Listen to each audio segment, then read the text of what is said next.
The heaven declare the glory of Jah, and the firmament show it his handiwork. The heaven declare the glory of Jah, and the firmament show it his handiwork.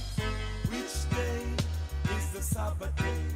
The seventh day is Saturday.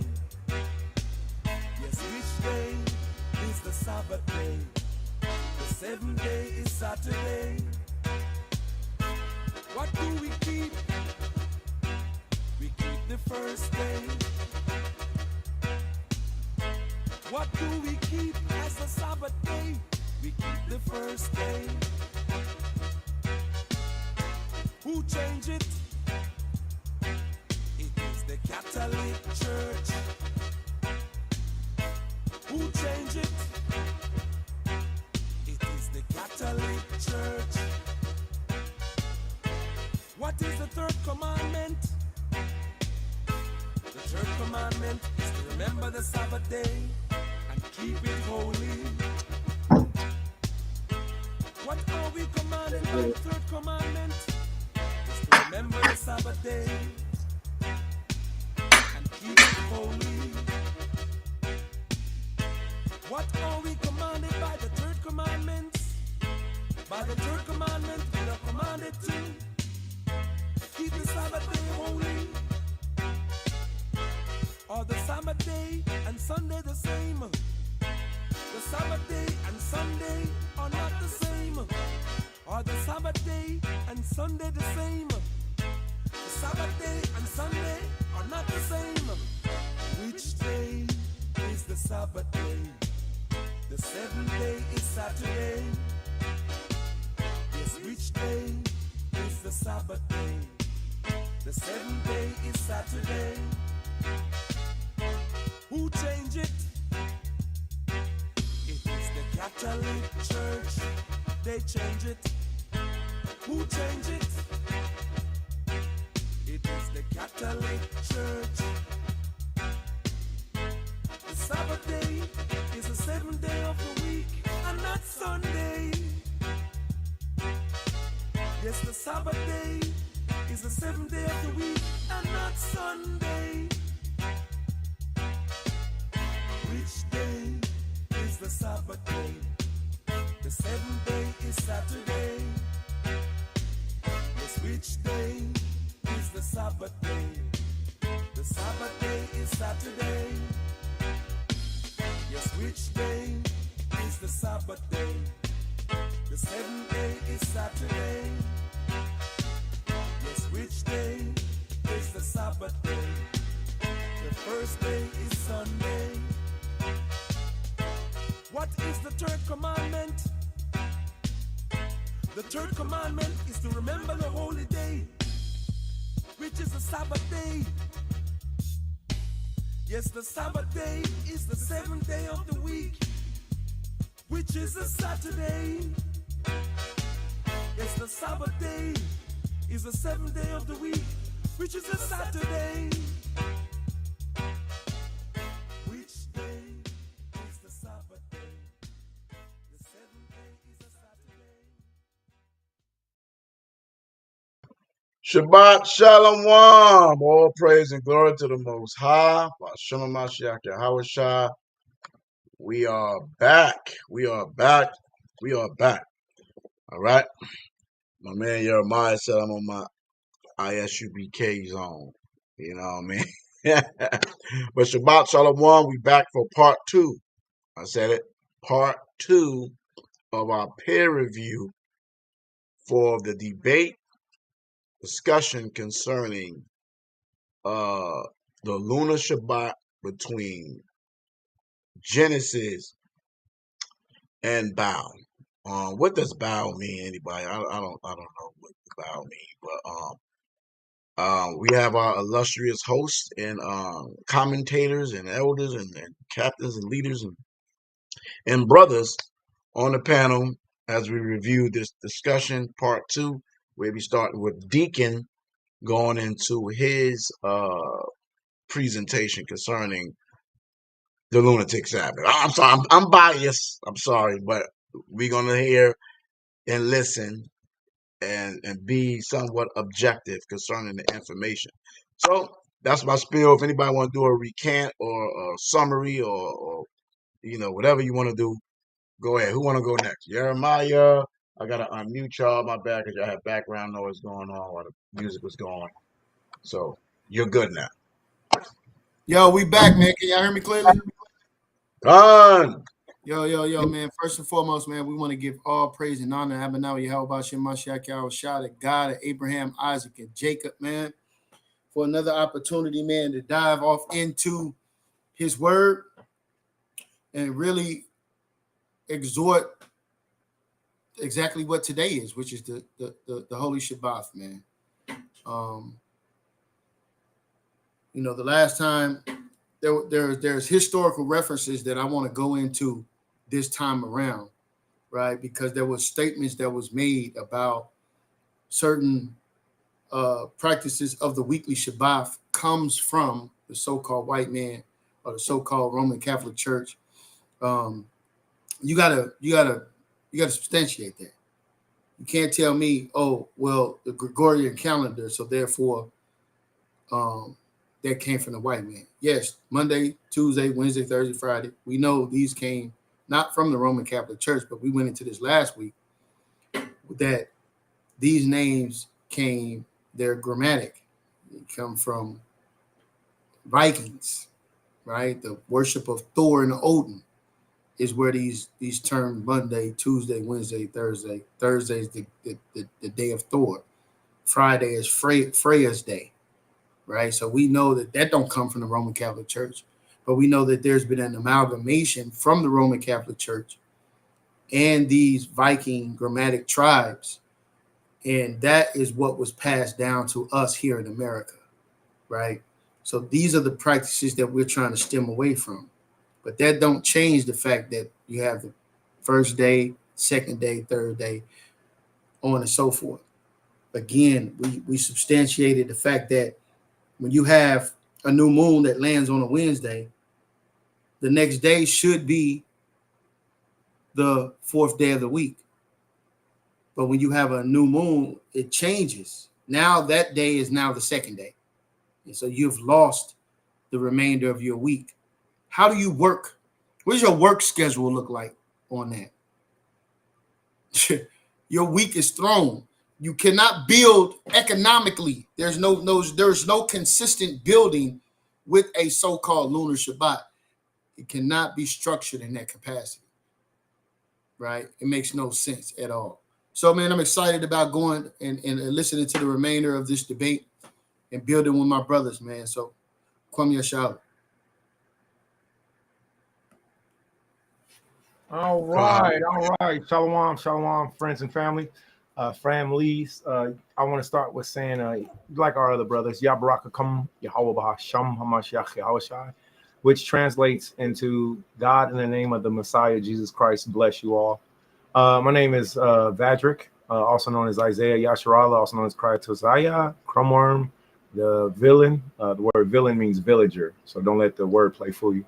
I'm here on this assignment because we're told to remember the Shabbat day, the Sabbath day, and keep it holy, which is a commandment by the God of Abraham, Isaac, and Jacob. That's not a commandment. Hey, is that my brother Tuvi? Shalom, Tuvi. Love you, bro. And hey, Tuvi, if you can, salute, bless your family. You know how I feel, man. One brother, one sister, man. Y'all did excellent. Still doing excellent. Another on the way. Salute to your family, household. If you don't mind, man, please, if you can, share this out so that the nation of people can see and hear it. All right, so I want to start off by again saying honor and praise to the God of Abraham, Isaac, and Jacob. When he is the God who created all things, and his only begotten son, when he gave the children of Israel an instruction and a promise under his friend Abraham to remember I'm going to use some key phrases. The, singular. Sabbath, singular. day is singular. The Sabbath day. So I take the specific stance that the Sabbath day is a clear-cut statement. It's not these, it's not Sabbaths, and it's not days, which could be Tuesday, Wednesday, Thursday, Friday, if you follow the incorrect teaching of the lunar calendar. I am not here to only give a peer review. I'm here to correct and to tell people that they are wrong, that they're keeping the lunar Sabbath. Your elder is wrong for telling you. And if you don't believe that the lunar Sabbath is incorrect, then we encourage you not only to keep the path that you're in, but also investigate the seventh day of the week, which is in every language. No nation has been smarter than God Almighty. And in the book of Daniel, I yield the floor on this point. In the book of Daniel, it does not say that the beast or that these times and laws would be changed. Because remember, I told you I'm going to play with words. It didn't say he would change. It said he would think to change. Well, I thought I was going to do one thing, and the Most High had another plan. There's too many precepts and scriptures to teach and help you all to know that the Sabbath day is the seventh day of the week. It always has been. I don't believe that Deacon or the other young man, Hassad, which I pray that they both come to the seventh day Sabbath and that they let go of Jonathan David Brown's teaching. Neither one of them have enough information at this time to substantiate that the Lunar Shabbat is the true Sabbath, because it never will be. And whenever people talk about the Gregorian calendar, I don't think that they have enough information to try to prove that the leap year or the Gregorian calendar changed the seventh day of the week Sabbath. It never has, and we have that information to share with you. So we're here. I'm here to help prove, to help disprove, to give an honest peer review. I am extremely and very much biased because I don't support the lunar Sabbath. It teaches our people to sin instead of remembering the Sabbath day and keeping it holy. So that's why I'm here, and that will be my stance, and I am that judge in this case. With that, I yield the floor, and Shabbat Shalom, everybody. Remember the Sabbath day today and keep it holy. Thank you, elders.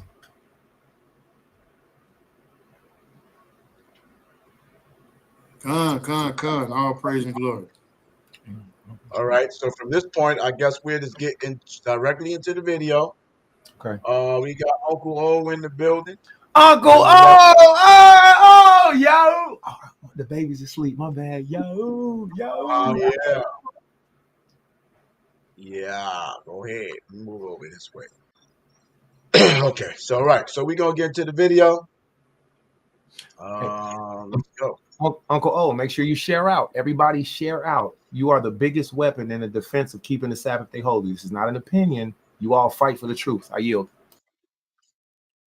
To do any business, and so defeated them. So that contradicts what Josephus says, because again, what they're trying to tell us is that they adopted our 7-day week. If that's the case, why is he juxtaposing what we are not allowed to do on that day? That's where we Bye, ended. baby. Let me share my screen. My bad. I had a little girl over here. All right. Okay, so let me know if you can see my screen, and then we can continue the time. As soon as I speak, we can keep going. How much time we got left? I can't let you know that, but I'll let you know. Okay, got you. All right, let's go. Like the Sabine calendar. This is a source that talks about the Sabine calendar, which had a 7-day week cycle. But look at the source. It says the first reference to a 7-day week. This same source says that this Sabine calendar was the first week ever. Now, on this calendar, it never says anywhere that the 7-day was called Saturday, nor does it indicate that the Israelite used it. This source is done. It just gives the sequence of 7 days as 7 letters from A to G. Additionally, the source acknowledges that it is the earliest known public record of a 7-day week, which would imply that they had a 7-day week before the Israelites. Trash. Now, number 1, Dio Cassius. This is one of their favorite white boys that they love. In Roman history 37 and 18, he tells you the custom of naming the days after the 7 planets spread to the Romans from the Egyptians and the Chaldean Babylonians. They didn't get it from the Israelites. And look at this, everybody. The white boy they love says Saturday was the first day of the week, even contradicting himself. Let's go to number 2. Vidius Valens from 150 AD, a Hellenistic astrologer. He assigns the 7 planets in their week. They begin by giving the rulership first to Saturn the first day of the week. No Greek sources from the 1st century say Kronos, which aligns with Saturn, was the 7th day. Greek sources actually say Kronos was the first day as well. Pliny the Younger, Pliny lists the planets as they were known in classical times: Saturn, Jupiter, to Monday. Saturday was the first day. First century primary source, Israelite Philo, mentions Saturn, but never in reference to the 7-day Sabbath. Instead, he confirms the 7 planetary. Please pause. Now, thank you, Elder, and thank you, our moderator. Now, everybody, this is where I don't rock with Deacon. All right, this is where I do not. I didn't say why. This is where I do not. I've been called a fast talker a lot of times. I've been called a person who raps too fast, talks too fast. Well, sometimes, when we know what we're talking about, we can get into a pattern. That's why, Deacon, you don't know what you're talking about. So I'm going to say it straight to your face, Deacon. You don't know what you're talking about. You have 2 people, everybody. If Maharka, Elder, if he wanted to, he could. But you all just watch, and you all can rewind a couple steps. He mentioned a man named Pliny the Younger. Also, whenever you're mentioning historians, our job is to teach you about the historian and what their stance was, and then give the whole spectrum. He's only given half of the story. Now, even if he doesn't have time to teach you about who the historians are, or Pliny the Elder, I'll teach you. He said Pliny the Younger. There's 2 of them, and he did a great job at quoting from Pliny the Younger. Deacon did a great job quoting from Pliny the Younger. But you have to know this. There's 2. Pliny the Elder was his uncle. He died in a volcano eruption in Pompeii. You know how the volcano eruptions are happening all over the world right now. Yahushua, Christ, who the world ignorantly and sometimes accidentally calls Jesus, is coming back, and he's coming quickly. All right. Don't get me started on the constellations or the intergalactic, multi-directional, huge vessel that's traveling through space right now. Don't get me started on how projectiles have to go through gravitational trajectory in order for them to travel. This one has random patterns. Well, Christ is coming soon. So just like the volcanoes erupted in Pompeii, Pliny the Elder, which was a master teacher, he died in that. His nephew, Pliny the Younger, was not as versed as his elder was, but he also wrote on the days of the week. Deacon lied. You omitted information. I don't have no problem. I don't have no problem telling you that. And the reason why I say that is because when you said Sabbath goes back to the first day of the week or the day of Saturn, that's not what Pliny the Elder said. And on video number 1, I praise Yahweh by Shem Mashiach Yahushai, we proved it. On video number 1, Elder Jeremiah, Elder Maharka brought out how the days that Pliny the Elder, Pliny the Younger, and their student, whose also name was Isidore. And this is why I keep repeating these names, so you all can learn them, so you all can get them, so people can't lie to you. Isidore was the student of Pliny the Elder, but he wasn't a friend of Pliny the Younger. But Isidore was a contemporary of Flavius Josephus. Watch this. Those 3, say Flavius Josephus, Pliny the Elder, Pliny the Younger, and Isidore all said that the Sabbath was the 7th day of the week. Saturn's day is what the Europeans named their day after. Deacon lied. And he talked so fast through it that if you didn't know the details, then you would have missed it. I'm not mistaken. I am bold-faced, not mistaken. We proved it on our last video before we even got to this. So that's how I know it's the Holy Spirit. And I'm also looking at it on my screen, on my separate screen. So we look forward to bringing that out. The young man from Bow who called out Deacon for being a liar, he's right. I'm not saying Deacon lives a lifestyle of lying, but I will say this. In this video, Deacon, you're lying to try to prove your point, and there's men who know better. And that's why you wouldn't face Jeremiah, myself, or Mahark on this debate, and then lied and said, wouldn't nobody accept your challenge? I yield. I'll bring up that information. Can you pinpoint the exact point where he said that so we can run it back? Absolutely. Let's go back about maybe 40 seconds, and I'll be able to pinpoint it by what I hear. Mahal. All right, let's go. Like the Sabine calendar. This is the source that talks about the Sabine calendar, which had a 7-day week cycle. But look at the source. It says the first reference to a 7-day week. This same source says that this Sabine calendar was the first week ever. Now, on this calendar, it never says. Real quick. Another thing is we always cite our sources. What I would do in this example is I would literally take almost every word from what Deacon is presenting, and I will go and look back at that, because he's not showing where his source is coming from. He's only showing people words on a page. You get what I'm saying? So with that being said, we've been in the land where people try to show us books that they wrote and try to convince us that the lunar Sabbath was the 7th day of the week. No, sir. Right. No, sir, Elder Amerio Hoshua, we ain't going for it. That was the book that you wrote. So with that being said, this source hasn't been proven. So I would encourage everybody, this is your next step. Take what he's just reading to you because you haven't gotten anything outside for what he's giving you. I yield.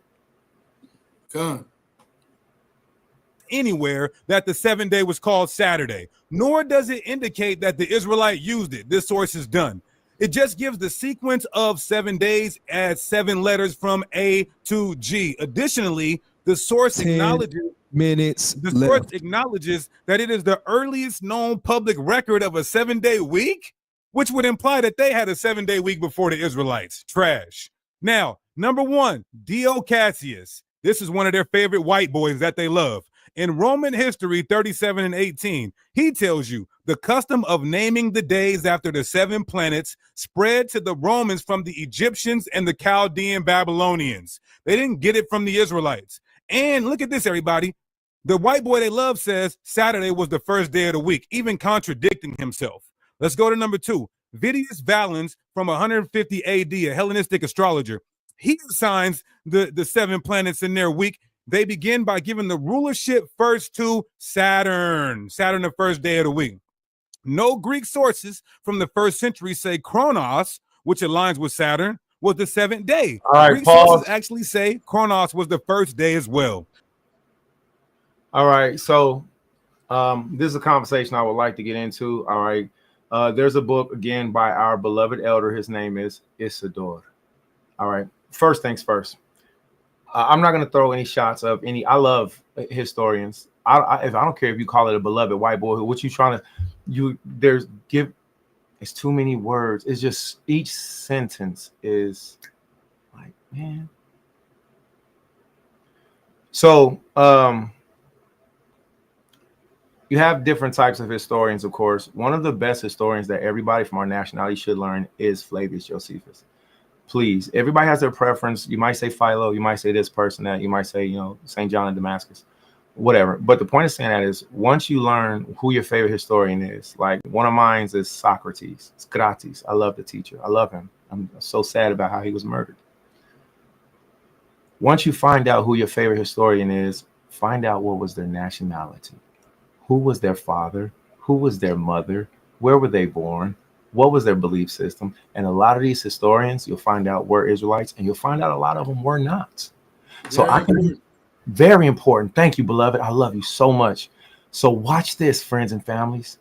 I can pull a historian whose name was Appian, Apion, and Appian tells all of the people, the world, that the Israelites did not leave from slavery, but being redeemed from their God. But we got kicked out of Egypt because we all had leprosy. So if I was a person like Deacon is displaying himself to be at this time frame temporarily, if I was a person like him, I could use Appian as a historian and you would never know because I'm only fast reading the words. I'm not showing you who's the source. So there's a lot of details that's into this. All right, so there's that point. So we're going to start at this right here. And this is where I started at. And we're almost done to where he comes up to Pliny the Younger. So I'll start here as my marker. And I'll say, everybody, it's important to know which perspective historian was it? Were they an Israelite? Did they believe in Yahweh? Were they an Israelite? And they maybe were, it's possible they were Israelite and then they, were captured and was given a new name, but they were still Hellenized to a degree, right? So when you look, I wanted to make mention of this too, for those who don't know the history. When you're looking at Kronos is actually the father of Zeus. So you know that this is Greek influence, which is what's being referenced here. But as we did in the first video, we focused on the Viking influence of the Viking influence concerning the days of the week. That made a difference. That would help you and I understand Freya and Thor's day and understanding Wednesday, which is Odin's day. So you have a better understanding. You have different civilizations. So he's making reference of Kronos. What is Kronos? Kronos is the father of Zeus.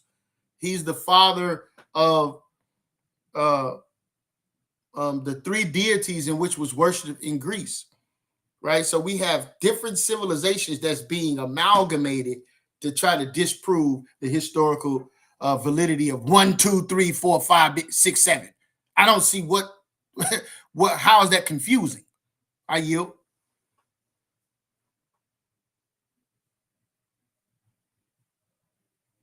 I feel like a student listening and getting this good old information, guys. All right, so we can continue, Isaiah, or or you gonna continue to speak? I can't hear you now. Did you mute yourself? Khan, the water. Thank you for letting me know. Baba Kushai, we're almost to the place to where the people have been waiting to hear the mention of Pliny. He mentions Pliny the Younger and how what Deacon does specifically is he mentions Pliny's quote, and then he says, watch for the play. He says he implies that Sabbath is the first day of the week or so-called Sunday. So he switches the words. All right. But and we have the records to prove that that's not the case at all, remotely close. All right, Khan, go ahead. Quad Baba Kushai, please. Pliny the Younger. Pliny lists the planets as they were known in classical times: Saturn, Jupiter, to Monday. Saturday was the first day. First century primary source. So as soon as he said that, I said, "What?" I said, "Did you just read that in parentheses, my guy?" I said, your tone of voice and the words that are actually there aren't the same as what I've seen Pliny the Elder, Younger, and Isidore and the Bible say, my guy. You just implied that. You lied. You lied. Because if I go right now to not only the last video we did, but if I go right now to where we just read that the days are numbered, 1 against the Sabbath, 2 against the Sabbath, 3. Do y'all remember that? Against the Sabbath. Yeah, man. I hate that they had to, they got to go back to the first video to see that. That's a no. We and you know what? I love that y'all have to, because you'll furthermore see that this is so. I told y'all I'm coming in straight shooting. I told man, listen. The reality is, please go back and watch. And at the same time, we have this information for you. I don't want to hold up the class too much. I apologize for cutting you off, Jeremiah. Your thing. The water. No, thank you so much. I yield the floor, and at the same time, I want to show respect to everybody listening. All right. Once I hear something that triggers in my brain, I got it. Boom. Hold on. Wait. What? You're not a woman. You're a boy. You feel me? So I yield the floor if you don't mind. But there's a specific point I want everybody to know that. Get that for yourselves. Pliny the Younger, Pliny the Elder, and Isidore. None of those historians. All right. 2 of them were Gentiles. 1 was an Israelite. Isidore was an Israelite. 2 Pliny's were Gentiles, but they were master historians. None of them labeled the Shabbat as Sunday, the first day of the week. Deacon, you lied. All right. Trash. Are you? Yeah, so the father of the sons, the top sons of Kronos was Zeus, Apollos, and Hades. So I just wanted to point that out in regards to who Kronos is and why is it being made reference. It's the father of the deities of the Greek gods in their pantheon. I yield. Khan. So with Kronos, we gotta be careful with that, because the name does it does lie synonymous with a few other things. All right. So it just depends on how he's using it in the play right here, which is why earlier I was saying one of our Israelite historians did a book called Chronology. You feel me? So even though Elder Jeremiah, please say the Yah. He is correct on what he's saying, because even as a child, I studied that terminology and those names in the pantheon of what he's reading. As an adult, I'm like, oh yeah, it's really there. And then as I continued reading that, I was like, oh, this whole Chronos, it does go into a few other things, and it does deal with time, etc. All right. Also, so I yield the floor. I yield. No, excellent point, man. Because when you it depends on how you're using it. Absolutely. Let's get back to the video, because I want to see that point so it can get cut real quick. Philo mentions Saturn, but never in reference to the 7-day Sabbath. Instead, he confirms the 7 planetary orders, proving why Saturn was the first day of the week. This is in his writings, who was the era of divine things. Section 224, those above him being Saturn, Jupiter, Mars. Then comes Sun, Mercury, Venus, and the Moon. Same planetary order. Was Saturday the first day of the week or the first day of the week? No Greek sources from the 1st century say Kronos, which aligns with Saturn, was the 7th day. Greek sources actually say Kronos was the first day as well. Pliny the Younger Pliny lists the All planets right, as they right were there, known in classical times. Saturn, Jupiter, right. Great point. Some people are polyparists and some people actually trained in what they're doing. Flavius Josephus and Moses, the great legislator of the Israelites, not only lists off the name of the planets when they both starts off with Moses. Masha, when he made the menorah, he made the menorah to be the emulation of the 7 planets. The 7 branches. Now you have your own teaching, and you'll say, well, that's your doctrine. And I'll say, okay, well, let me show you where a master Levite, along with other, I love astronomy. All right. I've been called a lunatic because I love the moon. I love watching her. The 7 branches of the menorah also represent the planets and the constellations. And the same order that's named off, we have to go back and validate and double check and see. So if outside from this point of what Deacon is bringing out, I didn't make this point to interject to cut him on this specifically. I want to say, oh, I'm glad that he said that because, hey, guess what, everybody? When you read about the menorah, you'll find out that a menorah is a representation of what's called the decani. If you don't know what the decani is the 7 planets that are in space right now, and also the deacons, which are each 10, having each planet having their own 10 moons or subplanets up under them. And that's what the knops and the branches on the menorah represent.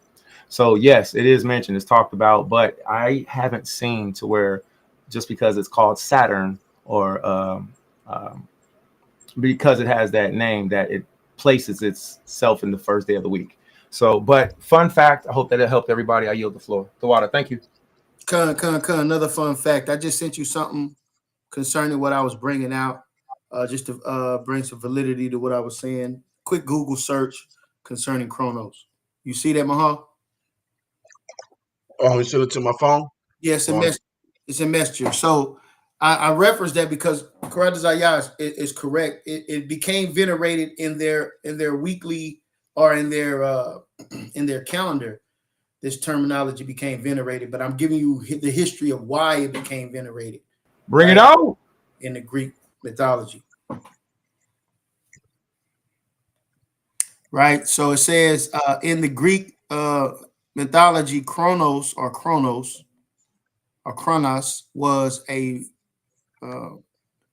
preeminent Titan, the son of Uranus, heaven and Gaia, Earth. He is best known for overthrowing his father and ruling during the golden age before being overthrown by who? Zeus. Right. So I just wanted to substantiate that position. I yield. God. All right. Let's get back to the video. And that's important Monday, that's important too, because you have to understand what are the emphases of the different societies and why are they venerating certain pantheons. Hey, that's good. That's good. That's the connection right there. That's right. The connection. Right. It was the first day. First century primary source, Israelite Philo, mentions Saturn, but never in But not Israelite Josephus. reference to the 7-day Sabbath. Instead, he confirms the 7 planetary Philo orders, on Sabbath, proving why Saturn was the first day of the week. What you said, bro? Philo on Sabbath, Saturn, 7th day of the week. I yield. This is in his writings, who is the heir of divine things. Section 224, those above him being Saturn, Jupiter, Mars. Then comes Sun, Mercury, Venus, and the Moon. Same planetary order. Was Saturday the first day of the week or the 7th day of the week? Not one primary source from the 1st century or prior say that Saturn was the 7th day. I want you guys to understand that. There's none. Not one Bible verse. Now, we already I know. It just vexes me, blood. I know. And I just want to say, you're using Philo, and I showed you verses in Philo. Philo mans. You die in Philo. Done. You die. Done. You die.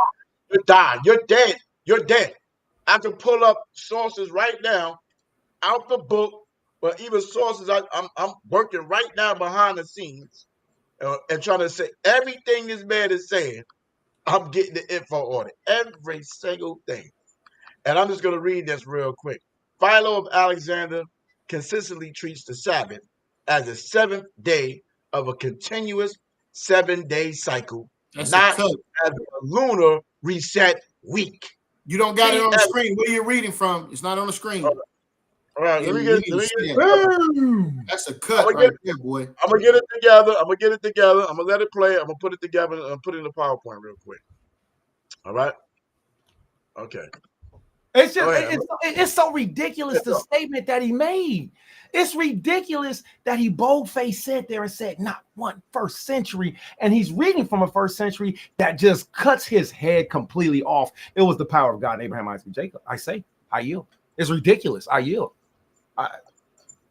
Keep going. You don't have to. That man jumped off the porch and got his ass whooped.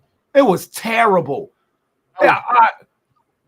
So for those of you, I apologize. So for those of you who didn't see the video, the last, go back and watch our part 1, please. This is already addressed.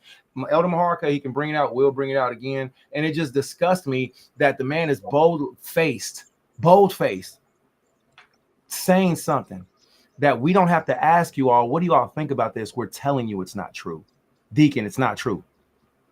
Hey, Sicarri, I'm the 42nd Shield General. All of you brothers is off. All right. We got to switch up. Everybody, all Sicarri members, we have to come to the 7-day Shabbat. Deacon, you off. Philo just cut you. Everybody else did too. Face to face. Come on, man. Come on, man. Come on. That brother is just wrong. Brother, you're just wrong. You're just wrong. You're just wrong. You just say it again. Oh man. I'm muting up, B. I'm out. Hey, real quick, I just sent you something, right? So the question was, there's no historical source. Well, Maharka just read one. Listen, eyes that they do not see, ears they don't hear. I'm not a proponent of Google research, but this is just funny to me, bro. Like, this is funny, right? So you in Google. Yeah, I'm in Google. Watch this. Google, that's what it's made for. Google it. Right. Hey, but look at in the last days, knowledge shall greatly increase. What are you talking about? What do you want? Walk to the library, Negro? Stop it. So Maharka just read a biblical source. So I just want to read this based upon that statement real quick, right? I just sent it to you, Maharka. Look at that. Karat Zaya, can you look at that and read that for us, please, Baba Kasha?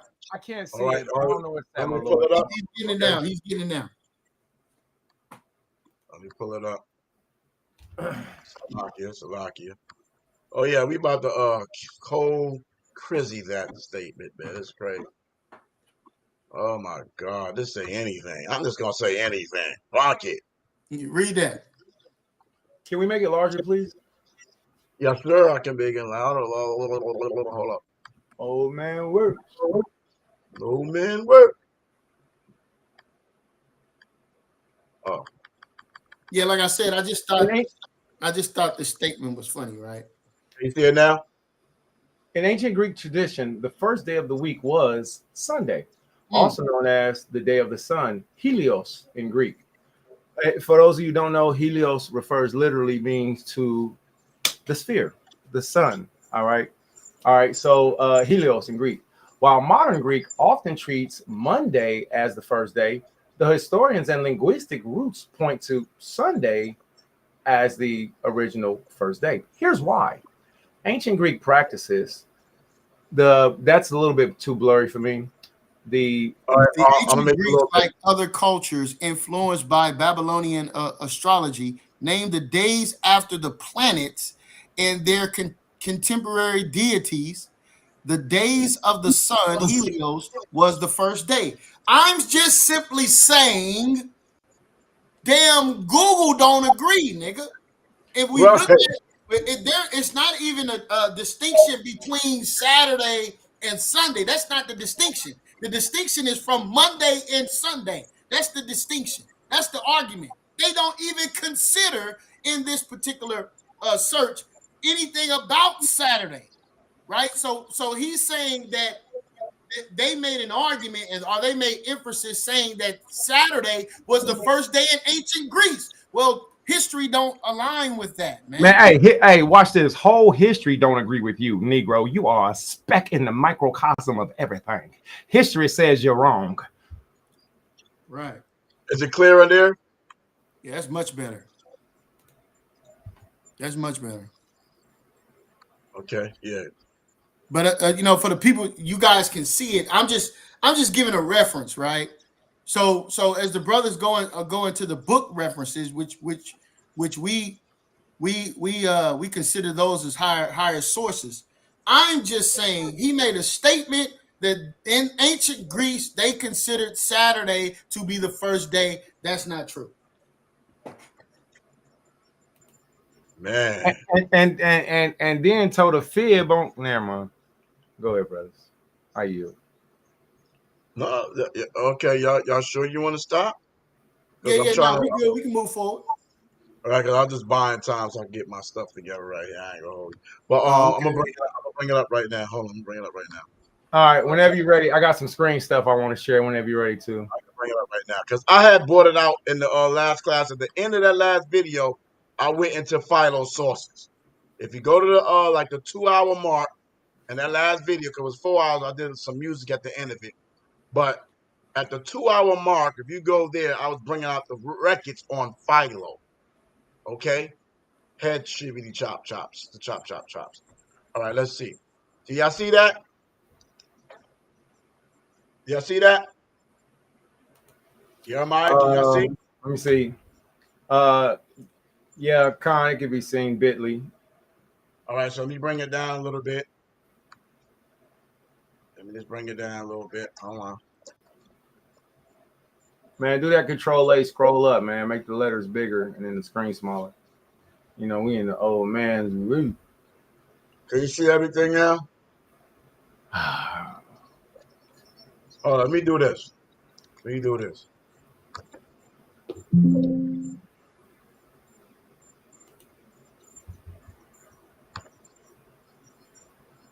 Hey, so we got brother Amos Israel on. Shalom, Amos Israel. Yabarakaya Bashama Shagashai. So the brother Amos Israel says, Shalom, brothers. Shalom, brothers. Today is day 25, not a Sabbath day. I want to say, brother Amos Israel, if this is the same Amos I'm thinking about, man, salute to you. I love you, brother. Me and brother Genesis. And he's next too, so don't worry about it. Yeah, right. You're next. We've had the blessing. I just want to finish what I was saying real quick. So we've had the blessing, brother Amos. We've had the blessing of building a lot, and you're one of the most proficient brothers I know when it comes to mathematical counting. And I just want to salute you in that department, because when I have a question, I say, "Hey, yo, and it's been too long. I'll come to you and ask you this. And then we'll get to a certain point, and then and then the conversation will go to, well, I only stick with this, and I won't look at anything else."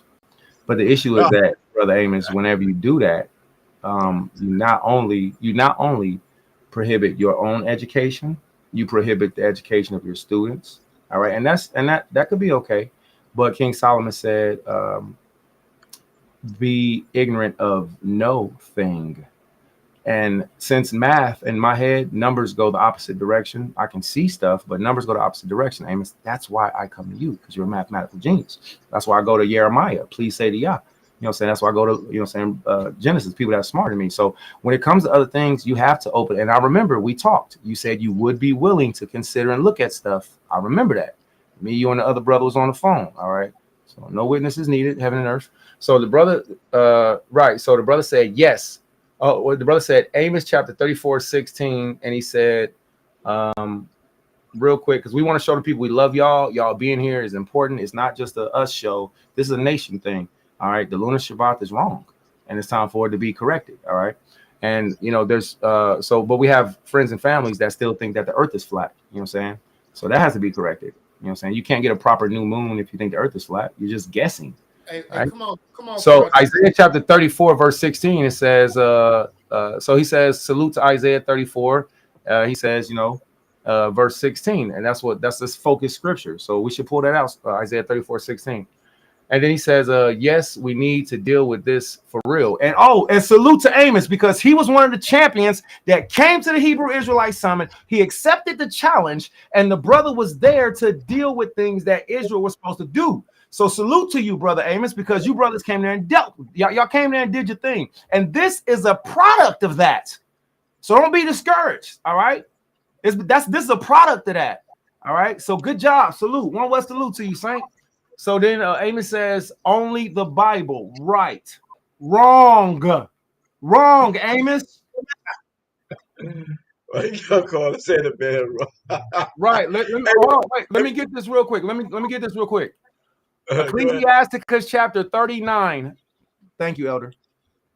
Ecclesiasticus chapter 39. Watch this, brother Amos, and this isn't just for Amos and directed at him now. This is for everybody that's listening that's going to hear this in the future, because you cannot be ignorant of no thing.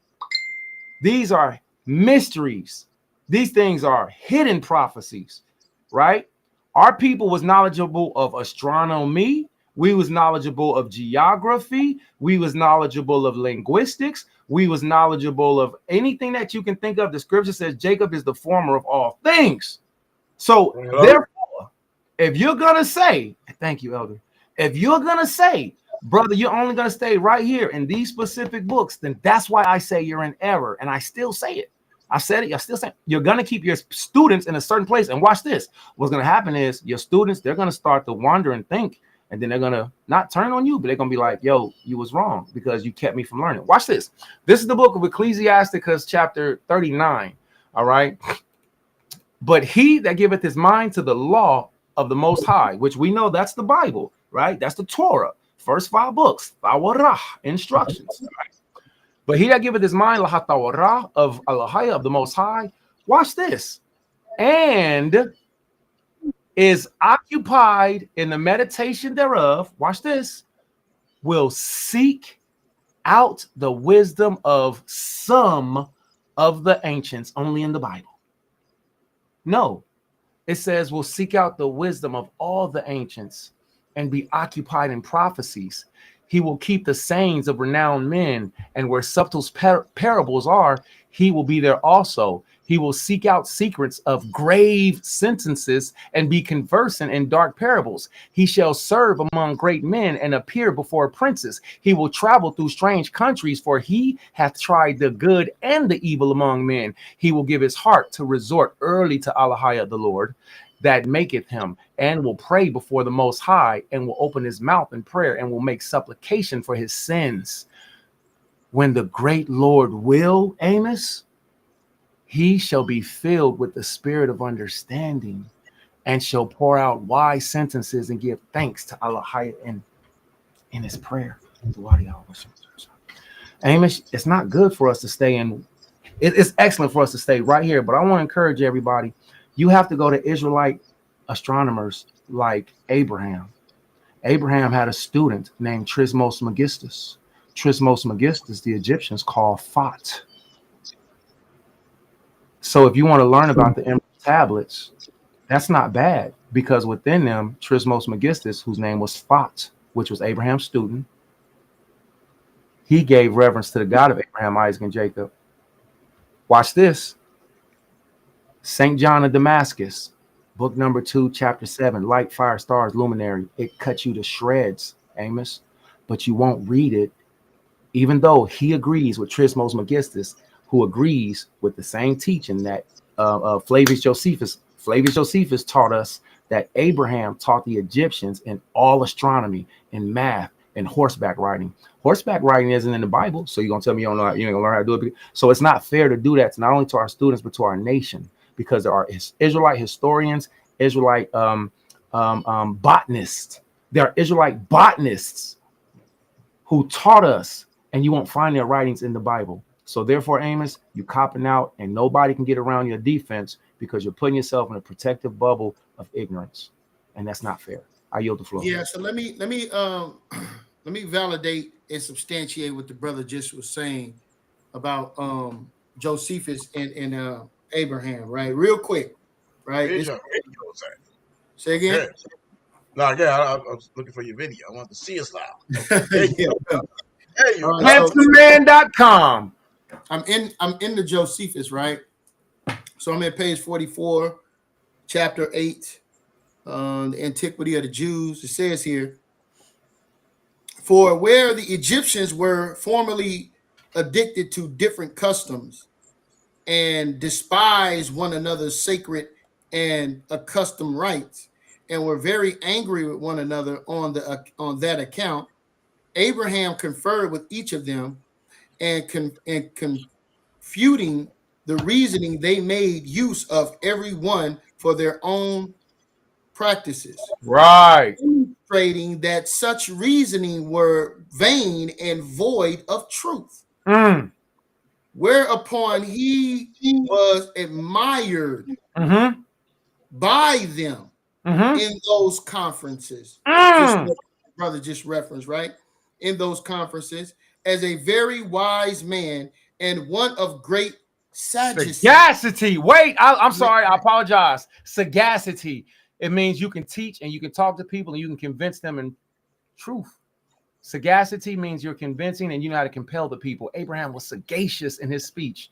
Thank you, Elder. You're a very sagacious man. Jeremiah, please say the Come. Through water for the correction as well, brother. When he discoursed on any subject, okay, any subject he undertook, and this not only in understanding it, but in persuading other men also to ascend to him, right? He communicated to them arithmetic, Oh, and delivered to them the science of astronomy. booyah. Right? For before Abraham came into Egypt, they were unacquainted with these parts of learning. For that science came from the Chaldees into Egypt, and from thence to the Greeks also. Right? So it's imperative that a lot of times when people want to say, oh, we just gonna stay in the Bible, brother. We're not gonna go into the Greek, we're not gonna go into the Hebrew, we just go, English works for me, brother. English is what got me through, brother. On my bending knee, English is what got me through. Listen, right? The Bible says, with all thy getting, get understanding. Right? So what we do, right, is we go into the historical narrative that aligns itself with the biblical narrative, so you and I can have a better picture of what's going on. You cannot tell me that when the Bible speaks about Jerusalem and the customs and culture of Jerusalem, but don't necessarily speak of every single custom in Jerusalem, then you tell me that you know about the customs of Jerusalem, which are not all written in this book. So it's imperative that we have a transition into what we would call an Eastern mindset versus a Western mindset in regards to how we're interacting with each other culturally. So that would help me get a better sense of what the Bible is actually trying to convey. All right. So it's necessary to deal with historians, right, of our people primarily, right, and for those of our enemies who have done the archaeological work in our land and surrounding areas for us to substantiate. I'll say this and I'll end. I had a debate about 4 or 5 years ago concerning whether or not Jerusalem was in the actual land of Israel that we know today, or was it in Kenya? All right. I talked to Karat Desire about this. Elder Maharaka, he knows about this. When we went under that discourse, I could not just stay in here.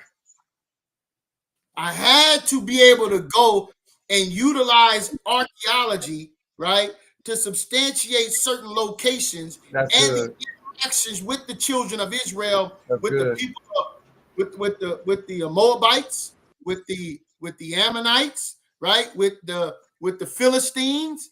Where is these locations at, right? When you start dealing with the the Moabite stone? Where was that found at? Was that found in Kenya? Do we see what you would have to do now is you have to bring not just Israel, but you got to bring all the surrounding neighbors of Israel and also place them in Kenya. This is the same argument with Negroes that come up here trying to tell us that Jerusalem is in Utah and Texas is Egypt. Okay. These are the arguments that we have to fight against. You cannot just stay in the Bible to have those arguments, bro. We got to be able to substantiate these things and deal with the broader sense of the historical narrative, utilizing archaeology and primarily anthropology, which is my preferred field of study. I yield. Hey, that was excellent. I just want to say, Tawada, thank you for that. And I want the brother Amos to be heard too. We want to let you know if you get on here. No, we are moving forward, brother. This is not the Amos show. Right. It's not. Go and check out the brother's comments. I yield the floor. Okay. Right, yeah, let's move on, man. You're right, Mahal. Come on, we're not doing that. All right, let's get back to what we doing, please. Make sure you switch the screen back. Yeah, Con. Let's get this video. Information that I had waiting on you guys. Okay, all praise, good job. So let me just read this real quick. Philo of Alexander. Matter of fact, let me put up which one is on the screen. Okay, I'll read that.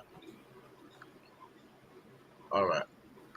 So, Philo of Alexander consistently treats the Sabbath as the 7th day of a continuous 7-day cycle, not as a lunar reset week. Key evidence: weekly Sabbath every 7 days.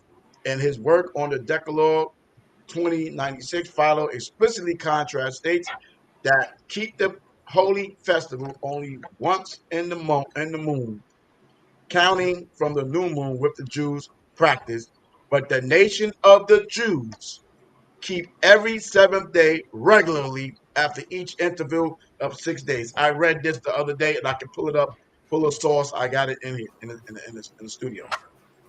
7 day as divinely or ordained rest. The Jewish Encyclopedia summarized Philo's mystical exegesis. The Sabbath is repeatedly said by Moses to be the Sabbath of God, not of men. 7 being the image of God, the 7th day is a pattern for man to observe the 7th day, ceasing from work and devoting it to philosophy, contemplation, and the improvement of character. Jewish Encyclopedia. Festivals anchored to the weekly 7th day, although Philo notes that the great 7-day festivals, unleavened bread, and tabernacles began on the 15th of the lunar moon, full moon. Full moon, not new moon, on the 15th. Right.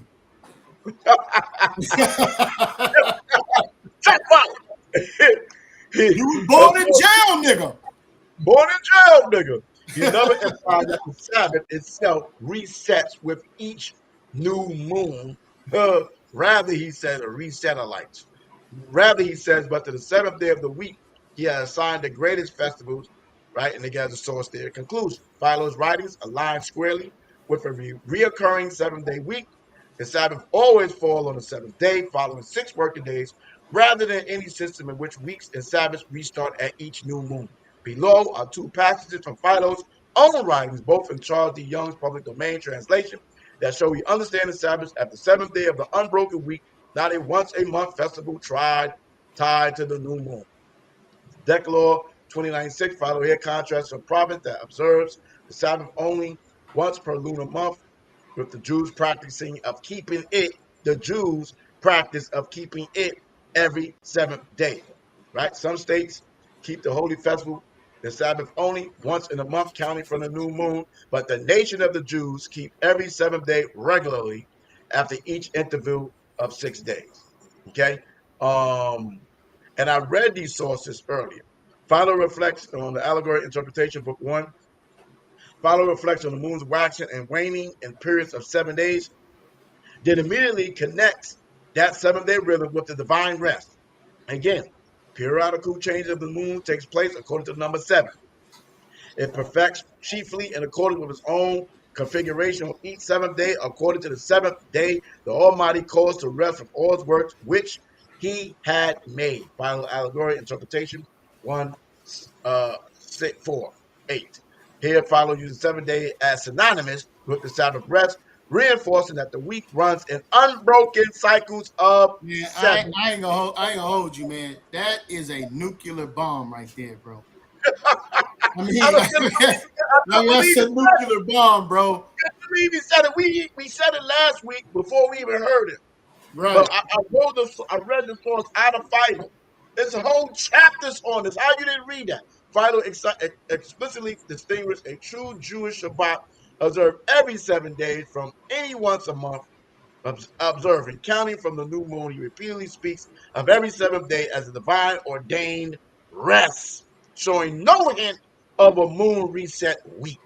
Stop. Exactly. That's what I have been saying about the new moon falling on a Wednesday. Now that Thursday or that fourth day, fifth day, or the fifth day and the sixth day now is erased, and we're gonna those 2 days are gonna be now the second and third day. Come on, man. That is ridiculous and absurd, man. That's right. All You right. have to say that. You got to say that. Say it again. Don't never mention Philo again. Never. Right. Ever. Because I got him. Boom. I got him right on the string. Boom. All of that. All of that, buddy. Nukes. Stop. Stop. Don't do it to yourself.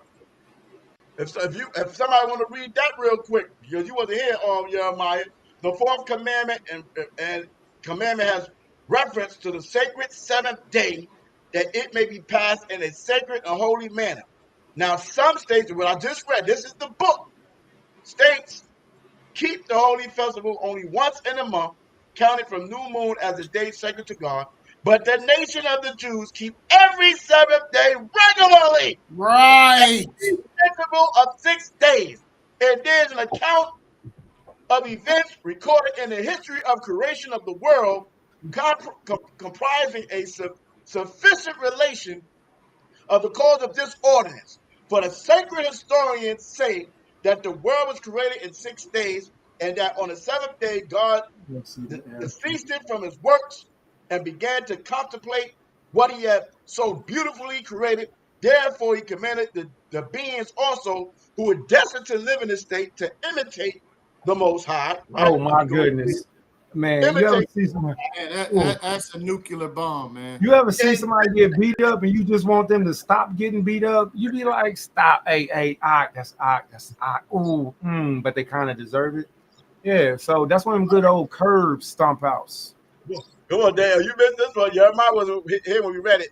In this particular also, as well as in all others, applying themselves to their work for 6 days, but desisting from them and philosophizing, I can't even say it. On the seventh day, Philosophizing.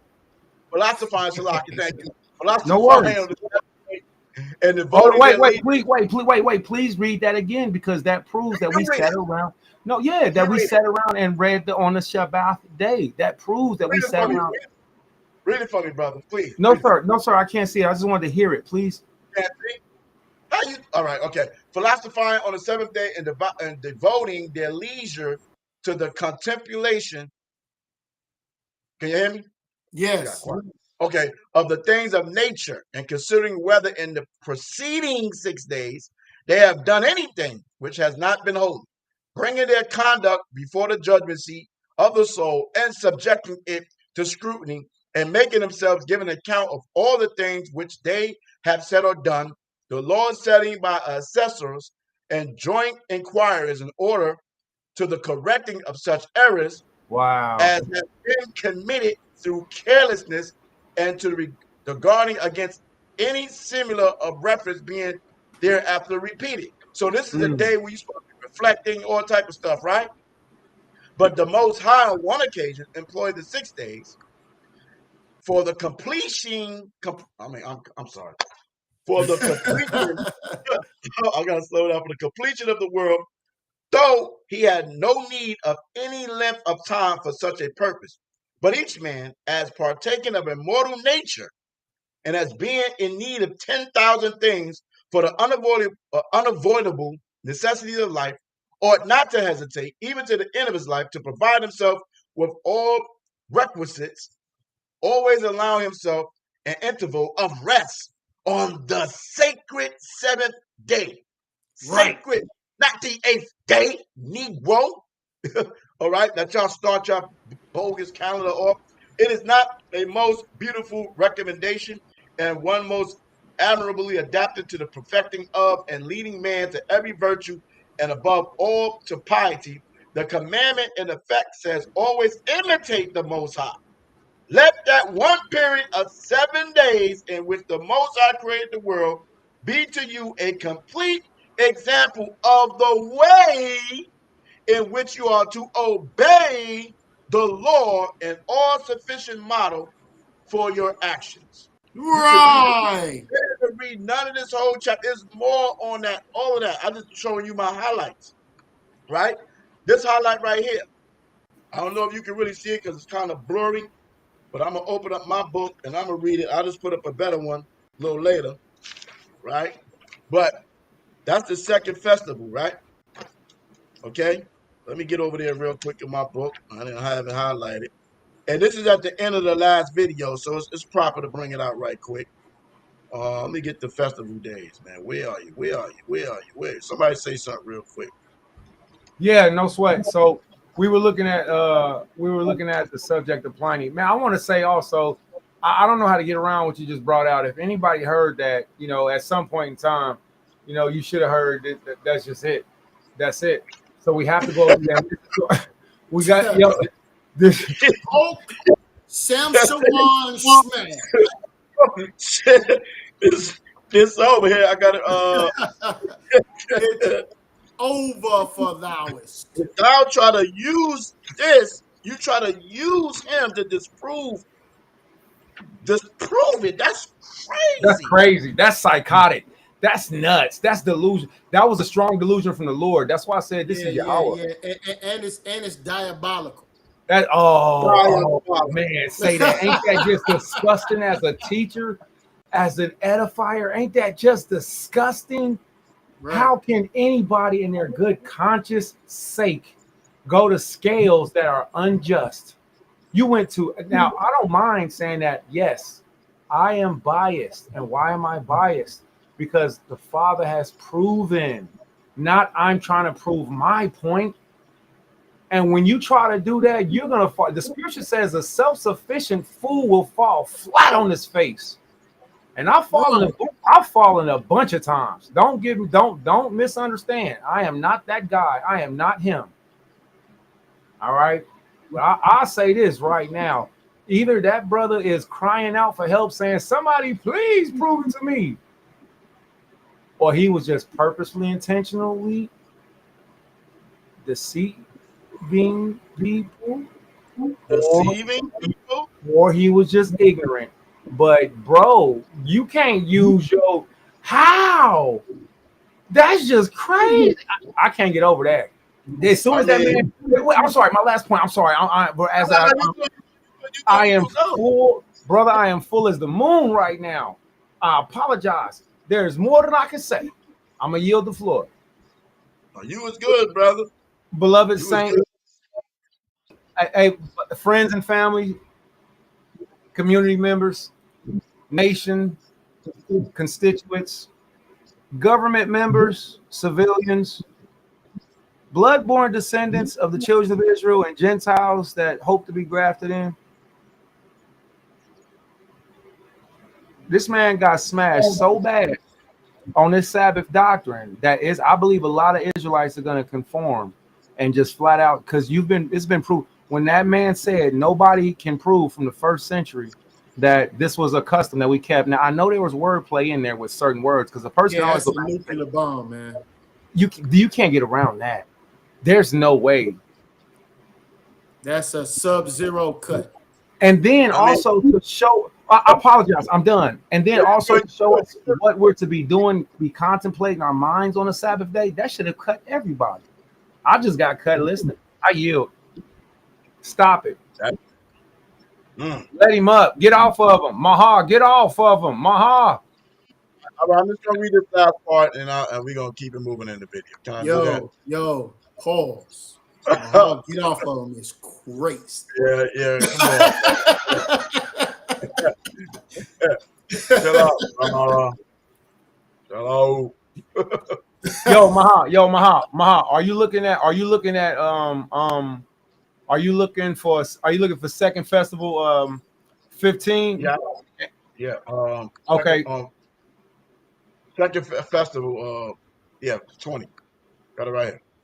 We got one of our family members just put up here 15, book 15, and it's paragraph 56. So just in case,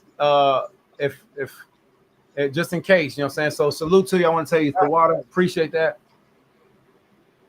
Con, I was just trying to get it. Like, Can y'all see it? Okay. Con, looking good. After this, continue an uninterrupted festival, which thus lasts through all times. If you want to use the festival term, throughout all time, there's another celebrated. Well, see, there's another celebrated. Namely, that's another.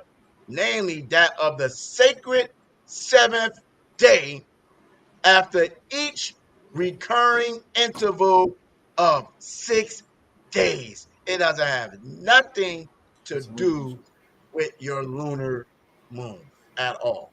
So you can read the second festival, read all this information, and get your head bashed open all day long, every day. Yeah, it just reminds me of the other argument. We encountered a brother that was trying to tell us that we only got to keep one Shabbat a month. Oh man. Right? We only keep the 7th day of the month, and that's it. As if the weekly cycle doesn't exist. The weekly cycle was not created by the white man. Okay? It was in Genesis that said 1, 2, 3, 4, 5, 6, 7. Come and on. then repeats itself. And then repeats Bring it out. That's the weekly cycle. That was in Genesis. Come on. Okay. Then we have a monthly cycle, and we have a monthly because there's 8 days that are referenced in some of our high holy days. How do you get an 8th day in a 7-week cycle? You cannot, but you can get an 8th day in a monthly cycle. So you have to have both. I just wanted to point that out. That's excellent. Do y'all see that screen? Because I got to read this last point. I mean, so many points in here. Right? Come on, bring it out, brother. Head chop all of it. You in the spirit, you ain't in strength for time. It's the Sabbath day. Remember the Sabbath day. Keep it holy. Defend it. Show the people who don't know. Show them, man. Kept the head off of the damn serpent, brother. Shabbat shalom. Bring it out. Bring it out. Shabbat shalom.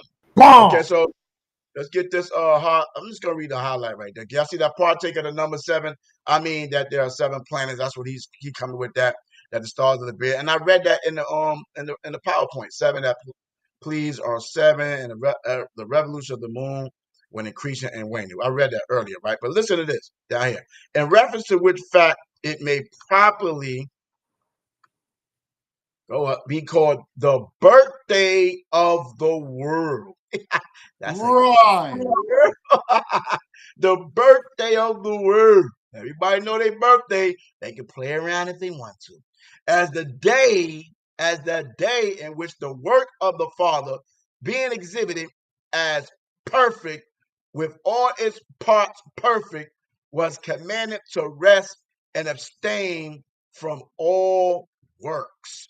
It expressly commands us to labor diligently for 6 days, right?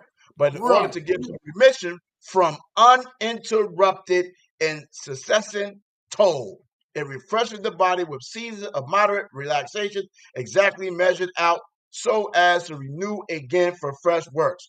If you don't have Philo, or you have Philo and you just read one part of Philo and jump outside like a complete idiot, thinking you saying something, with somebody that already had the book and studying the book and reading on the topic, and you came outside, deacon, and blew your head clean off. That's what you did. According on the 7th day, there are spread before the people in every city innumerable lessons of prudence and temperance and courage, justice, and all other virtues, during the giving of which the common people sit down. So it's basically going in more detail about the Shabbat. Okay, so yeah, we gonna move on and finish watching the video. Also, I got sources on Pliny. I got a PowerPoint on Pliny. I got some records right now. I'm just gonna let them talk. After he finishes, I'm gonna read a couple of things, and then we gonna go to a bow joint. All right. Says Saturn was the seventh day. Primary sources, ancient sources, and archaeology prove Saturn was the first day of the week in the 1st century and after. There's 2 ancient sources, but not from the time of Christ, written in the beginning of the 2nd century. They finally associate Saturn with the 7th day, but they don't even say it verbatim. Not strong sources, and they contradict almost a dozen ancient sources and archaeology. Here's another white boy that they love and worship. Sextus Julius Frontinus. Look at this. Scholars say 100 AD. This is the beginning of the 1st century, not during the time of Christ. In Strategemata 2:17, he says, the divine Vespasian attacked the Jews on Saturn's day, in which it is sinful for them to do anything serious and conquer them. One huge problem, Ratazan, he wasn't even there. In his next 2 chapters, chapter 3, verse 14, my God, please this stop refers it. to the Please stop. I Batavian can't revolt take it. in 70 I AD. can't take So, it. there's not a secondary source. There's no such thing as a Listen. secondary source that's credible, because we know if you learn linguistics or Right. anything, As long as it's stated that it's a secondary source, it's credible. right, what do you get out there? This man literally read that the Romans invaded us on the Sabbath, which is the day that they call Saturn's day, and then tried to say it's not valid because he wasn't even there. That is ridiculous. This man is under a strong goddamn delusion. He is under a super... Bro, he's reading everything that proves that it's the Shabbat, and then trying to say it's not the Shabbat because I said so. Nuts! Go ahead, I'll go. Nah, man, I'm done, son. I'm done. Man. Ooh, Shabbat Shalom. Everybody remember the Sabbath day, keep it holy. This week's Torah portion is Phineas. All right. Phineas was bold before the nation. All right. And Phineas slew. Listen, you can't make this up. We didn't make the Torah portion. Moses wrote out the Torah portion for us. This week's Torah portion is the subject of Phineas and how he slew that wicked Negro who tried to teach Yasharallah to sin against the Most High. Breaking the Sabbath is a death penalty. Now, praise Yahweh that we're up under the blood of Yahweh Bashem Mashiach Yahushai, because I will be the first Negro dead on this call. At the same time, we have his grace. Grace is not a license to sin. So you all need to have that Phineas spirit. He put that javelin right through the man and through the whore in front of everybody. God. Yeah.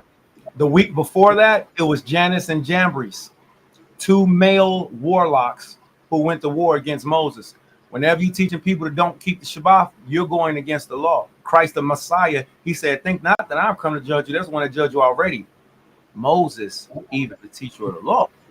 So Janus and Jambres, in my opinion, the 2 young men is what I'm going to call you 2 brothers. Right here, I'm saying it. You 2 brothers got the spirit of Janus and Jambres.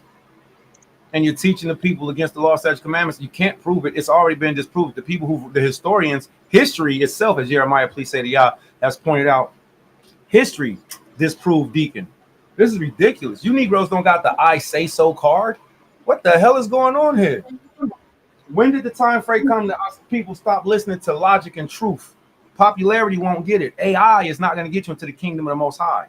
Neither is just taking somebody's word for it. So with that being said, I yield the floor. The Most High has proven all things.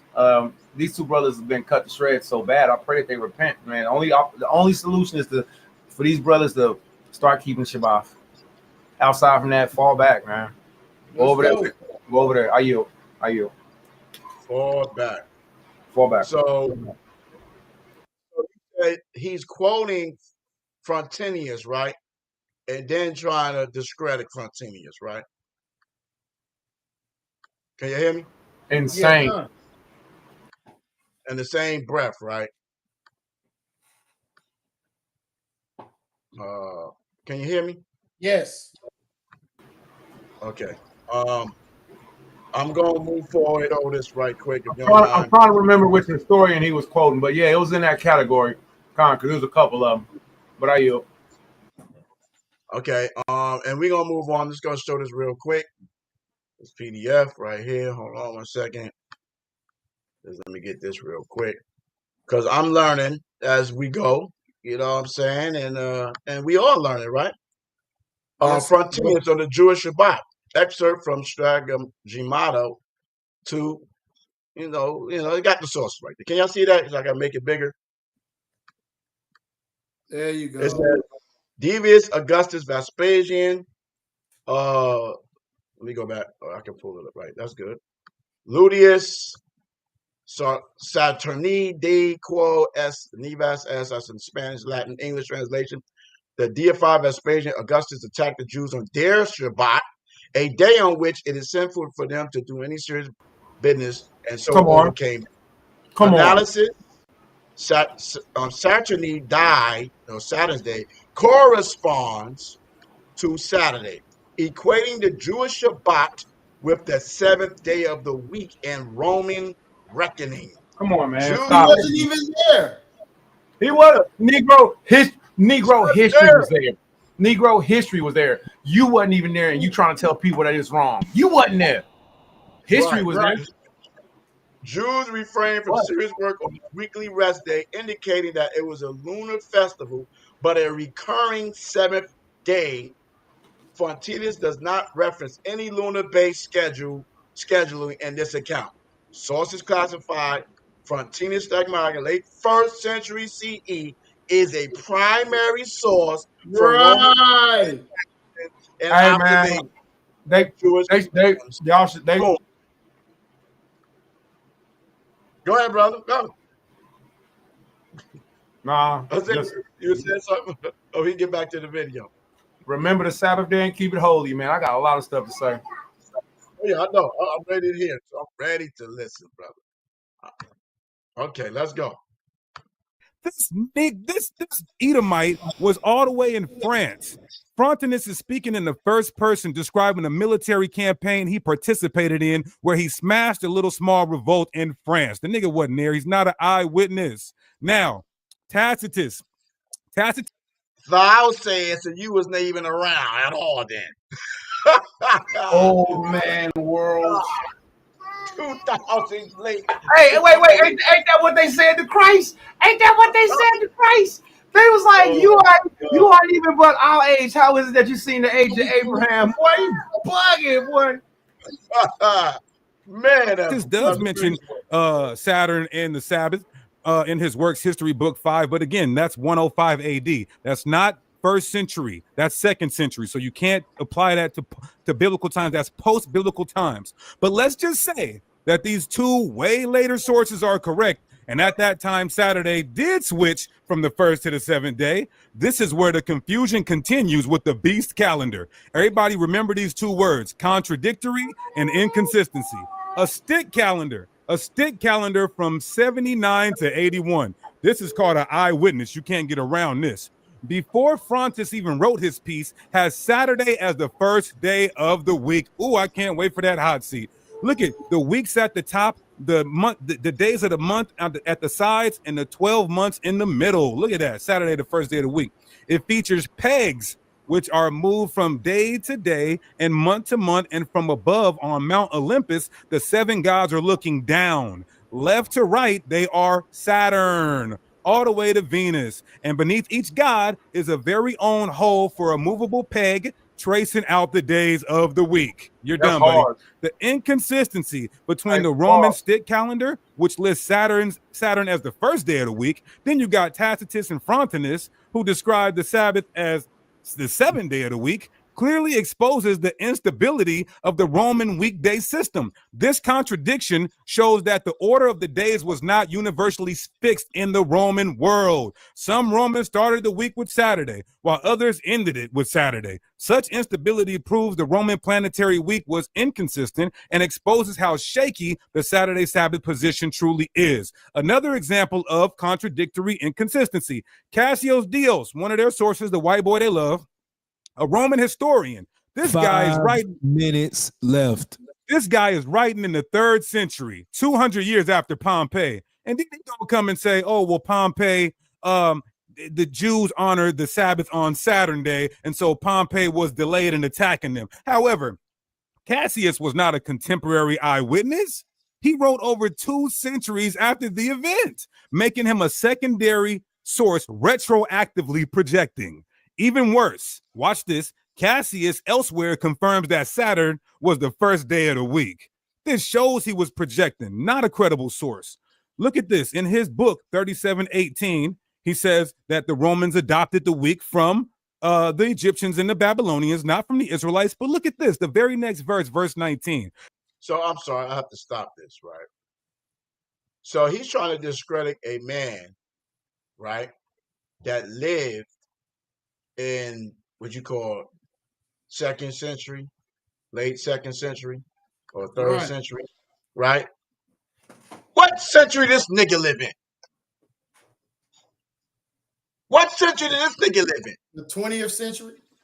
This nigga like we in the 21st century or something, my nigga. We supposed to listen to thou, believest thou. Really? Right? Cassiodeios, Lucas Cassiodeios lived from about 155 to 235 CE and composes Roman history over roughly 22 years. 22 years of study.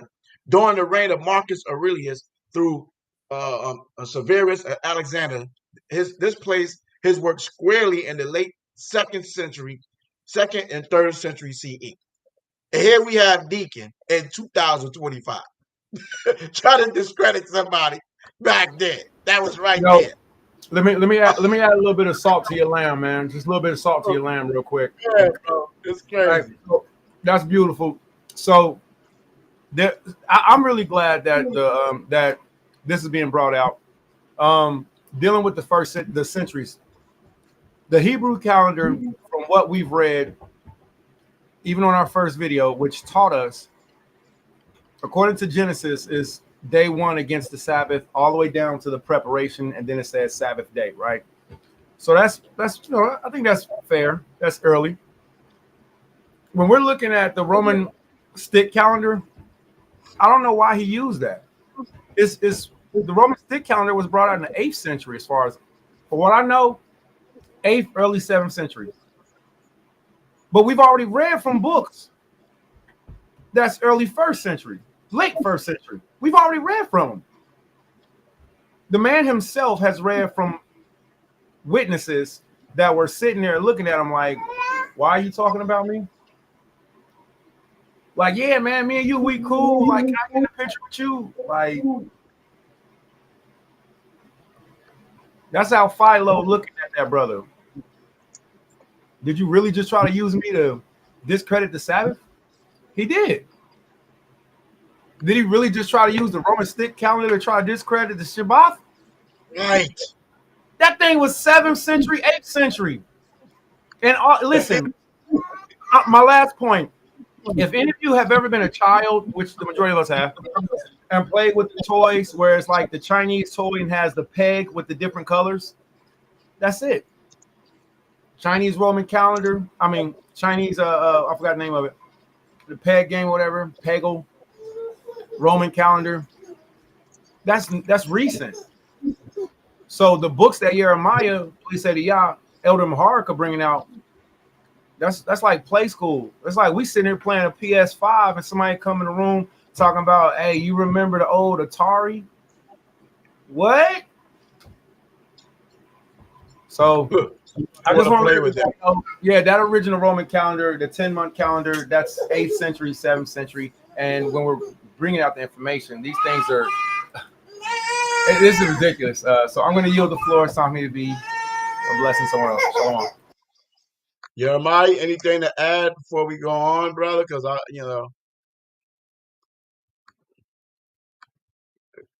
anybody hear me? Hello? Yes, hell is low according to the writings of Flavius Josephus and these other Jews. Shalom, you can be heard out. Okay, I'm just making sure. Is Jeremiah still in the building? Jeremiah, please say the Yah. All right. I don't know if he's still available. But, I like what you were saying about the stick calendars. I've been looking up some stuff about it. I'll bring it out a little later. Okay. The water. Make sure you switch the It video. says if you begin. Is the video up or who's in the front? Oh, switch the video. I'm up front. Okay. In at the first hour to count the hours of the day and of the night, assigning the first to Saturn. First day, first hour goes to Saturn. Then he goes down to say, allowing it to be understood that the God who is found by this system to preside over the first hour of each day shall also give his name to that day. Christian Corey, you better hit that sniper soundbite. Not He's at all, done. because it's the Cassio God says that's Saturn was the subscribed first to day of the that week. arena. Another It's not the God. It's not. See, that's the trickery that they come with. That's the sorcerizing. That's the sorcerizing. It's 2.5 seconds split in a word. The God of this system. See? Do you see what I'm saying? And that's why it's hard to get past it. Because we see what you're saying. We see what you're doing. You're reading the excerpt that's talking about the Roman peg the Roman pagan peg calendar. And you're saying, and what he's reading is how that specific source is saying how that's how they kept it. And he's reading as if that's the point. That's not it. He's just reading their source trying to get y'all to believe it. That's ridiculous, man. That's not teaching a scholarship. That's manipulation. I yield. Facts. Do you see that on there? Do you see what I have on the Con, it can be seen. It can be seen. Right. So I just did some information. Stick calendar. It says the stick calendar is I'm not reading that right there. The stick calendar isn't a formal or ancient practice, but rather a tactile teaching tool used in many Jewish education studies to help learn, especially children, track the continuous 7-day cycle leading up to the Shabbat. So if I read what we have on the screen, it says, I gotta find it. I don't know where I put it at. Okay, it's right here. A stick calendar is a modern pedagogical device, not an ancient ritual for counting the unbroken sequence of 7 days to the weekly Shabbat. It underscores that the Sabbath is always the seventh day of an ongoing cycle, not 2 lunar months. All right, so that's that on that. Let's just keep going. Let's let him finish if we possibly can, because I mean, this guy's just saying anything the whole time. He's just saying anything. He's pulling out so You got band-aids in it. time in the information. That is Saturn was the first day of the week. This shows he was projecting, not a credible source. Look at this. In his book, 3718, he says that the Romans adopted the week from the Egyptians and the Babylonians, not from the Israelites. But look at this. The very next verse, verse 19, it says, if you begin at the first hour to count the hours of the day and of the night, assigning the first to Saturn. First day, first hour goes to Saturn.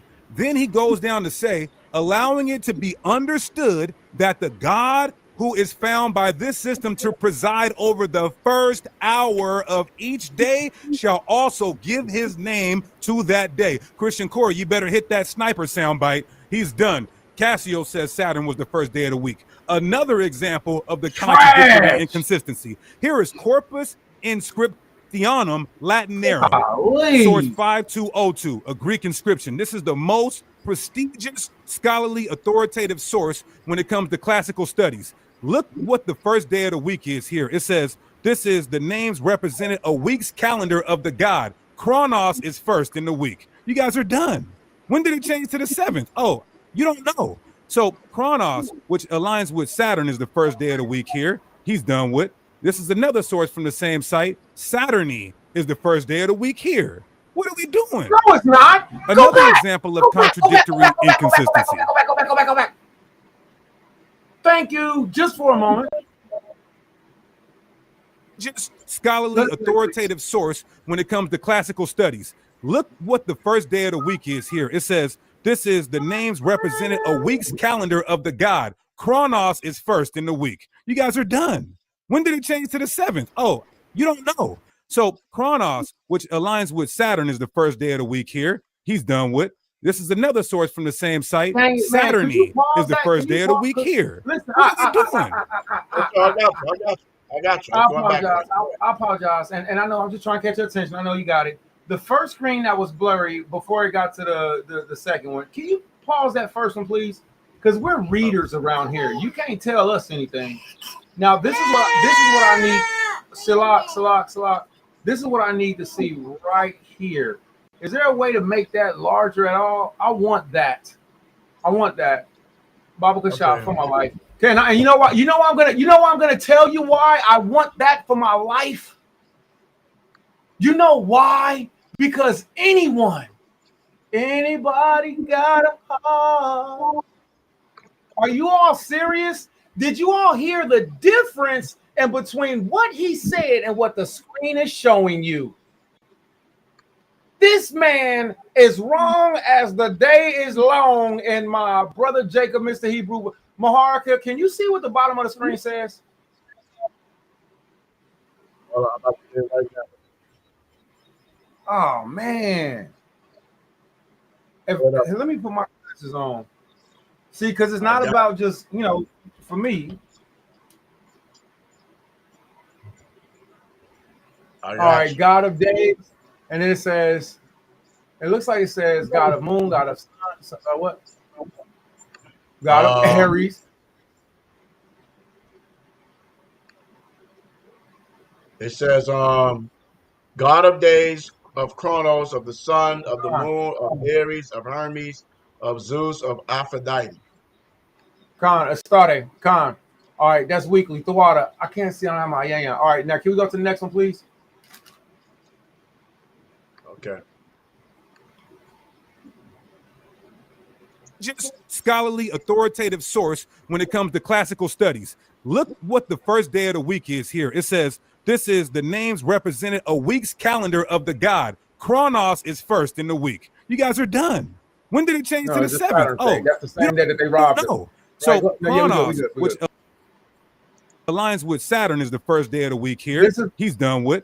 This is another source from the same site. Saturny is the first day of the week here. What are we doing? Another example of contradictory inconsistency. This is a graffito from Pompeii dated in February 6, 60 AD. Boy, I can't wait till this hot seat. Identifies that day as Sunday. So there's an actual document that identifies February 6th at 60 AD as Sunday. But when you astronomically reconstruct the Julian calendar, it was a Wednesday. And that the reconstruction is precise. This mismatch proves the Roman 7-day planetary week was unstable and inconsistent even in the 1st century, just like the first day was Saturday and then the 7th day was Saturday. Now let's look at some archaeology to see the order of those planets. The Romans started with Saturn, then Jupiter, Mars, Venus, and it explains to you why Saturn became the first day of the Roman week in the 1st century and after. Look at this beautiful piece of artwork in the British Museum, this statue of a Gallo-Roman goddess. And what does she have on top of her head? The planets of the 7 planetary week. And wouldn't you know who's first? Saturn. Another piece from the British Museum. This is a ornamented clamp, and they have the 7 gods. Wouldn't you know what god is first? Saturn. In the 2nd and 3rd centuries AD, the Roman week became fixed. They said, all right, Saturn was the first day. Let's just make it. Constantine said, all right, let's just make it the 7th day. We're going to fix it like that. That's 3rd century. Now, the Israelites may have eventually conformed to this calendar in exile because remember, Thank you, brother. All this is fluff and misdirect. You can't make this stuff up, bro. All this is fluff. Hey, you know what? Hey, man, the sorcery is so stupid. I'm sitting over here trying so hard to be like, this is stupid. Yeah, I wasn't going to say that, but I saw the comment, and that's the spirit. This has nothing to do with what we call and observe the 7th day, and that day eventually kept our 7th day and called it Saturday. I'm sorry. I don't. What are you doing? You know what, Elder Maharka? What he's doing is it's ridiculous. He's proving the time frame that the Romans invaded us on the Sabbath day. I don't understand. Yo, yes, this is the day that, and then as I'm like, yo, are you sitting here reading this? Are you sitting here reading? Yo, thank you so much. I personally believe that in the mind state of having that view, that negating, and it's been stated so many times, the Romans invaded the Hebrews on the day called the Sabbath, but to them they called Saturn's day. This man is validating it. He's digging his ditch. He's going to go to the core of the earth. This man is molding himself. Yeah, let's get him out the way, because I mean, both of them just sound crazy. I got yo, it's pulled up. Go ahead, B. I'm done. 40 minutes of rhetoric. And see, and that's the thing. Come on, misdirection. We were out in 70 AD, and then we were out in 135 of the Bar Kokhba revolt. So the Israelites may have eventually started keeping this calendar in post-biblical times. That means after Christ, but not out of agreement or because both of the weeks align, like these guys are saying. It was due to Roman dominance and subjugation. So again, I ask you guys to tell me, why in the hell do we have history, primary sources, archaeology? 1 minute left. I want everybody to listen clear. This ain't about right or wrong. This is about what's true and what's not. You're going to have to throw away. It's about right or wrong. Right. What are you talking about? That's the same thing. It kills me how they do all the bramble fluff and then present ridiculous questions at the end while they don't actually provide answers. That was crazy right there. That's crazy sorcery. That's a bad sorcery words. You just said the same thing, bro. What are you talking Every about? primary source in eyewitness archaeology, including the Bible, to try to make this work. There's not one source that says Saturn was the seventh day in the first century. There's not one source that says the Israelites. We done pull up crazy sources from the other video to this video. As we said in the beginning of the video, Catch is trying to be slick and try to pigeonhole it into the first century, which we showed first century anyway, right? And second century, third century, all through time. This Negro is here now and didn't live back then, and he's trying to discredit historians that really did this and lived in that era where the information was fresh and brand. Yo, how bugged out you got to be to try to discredit a historian? Over Josephus, over everybody. Why are you trying to discredit historian? This guy is out of his damn mind, yo. I got something. Yo, stop playing with me, man. Stop playing, man. For real. You guys is off as hell, bro. These niggas is off as hell. I don't know who. He must think y'all people dumb as dumber. Well, it's the fast talking and it's the actual people not reading for themselves. Right. Let me get this thing right here. Let me see. What is this called? What is this called? Proving the Romans was all over the place, not stable, trying to discredit the first century source, which is not fair, from 70 AD, Chico Fontaine. That's right. Cross his damn head right now. Talking about? What are you talking about? Overview. This document examines key sources on Sabbath observer, Dead Sea Scrolls, Qumran calendar. Man. It's over. Philo of Alexander writing focus is the Sabbath based on the continuous 7-day cycle of lunar reset system. Dead Sea Scrolls evidence. Headshot. Malley. Miss Marat weekly courses list priestly courses by Sabbath dates, monthly without resetting weeks. Source, Shimar Yahoo, Talman, Encyclopedia of the Dead Sea Scrolls, 2364 day calendar, 4Q, Qumran, 324D, year equal 42 weeks, 364 days, requires uninterrupted 7-day cycle. Sources, James C.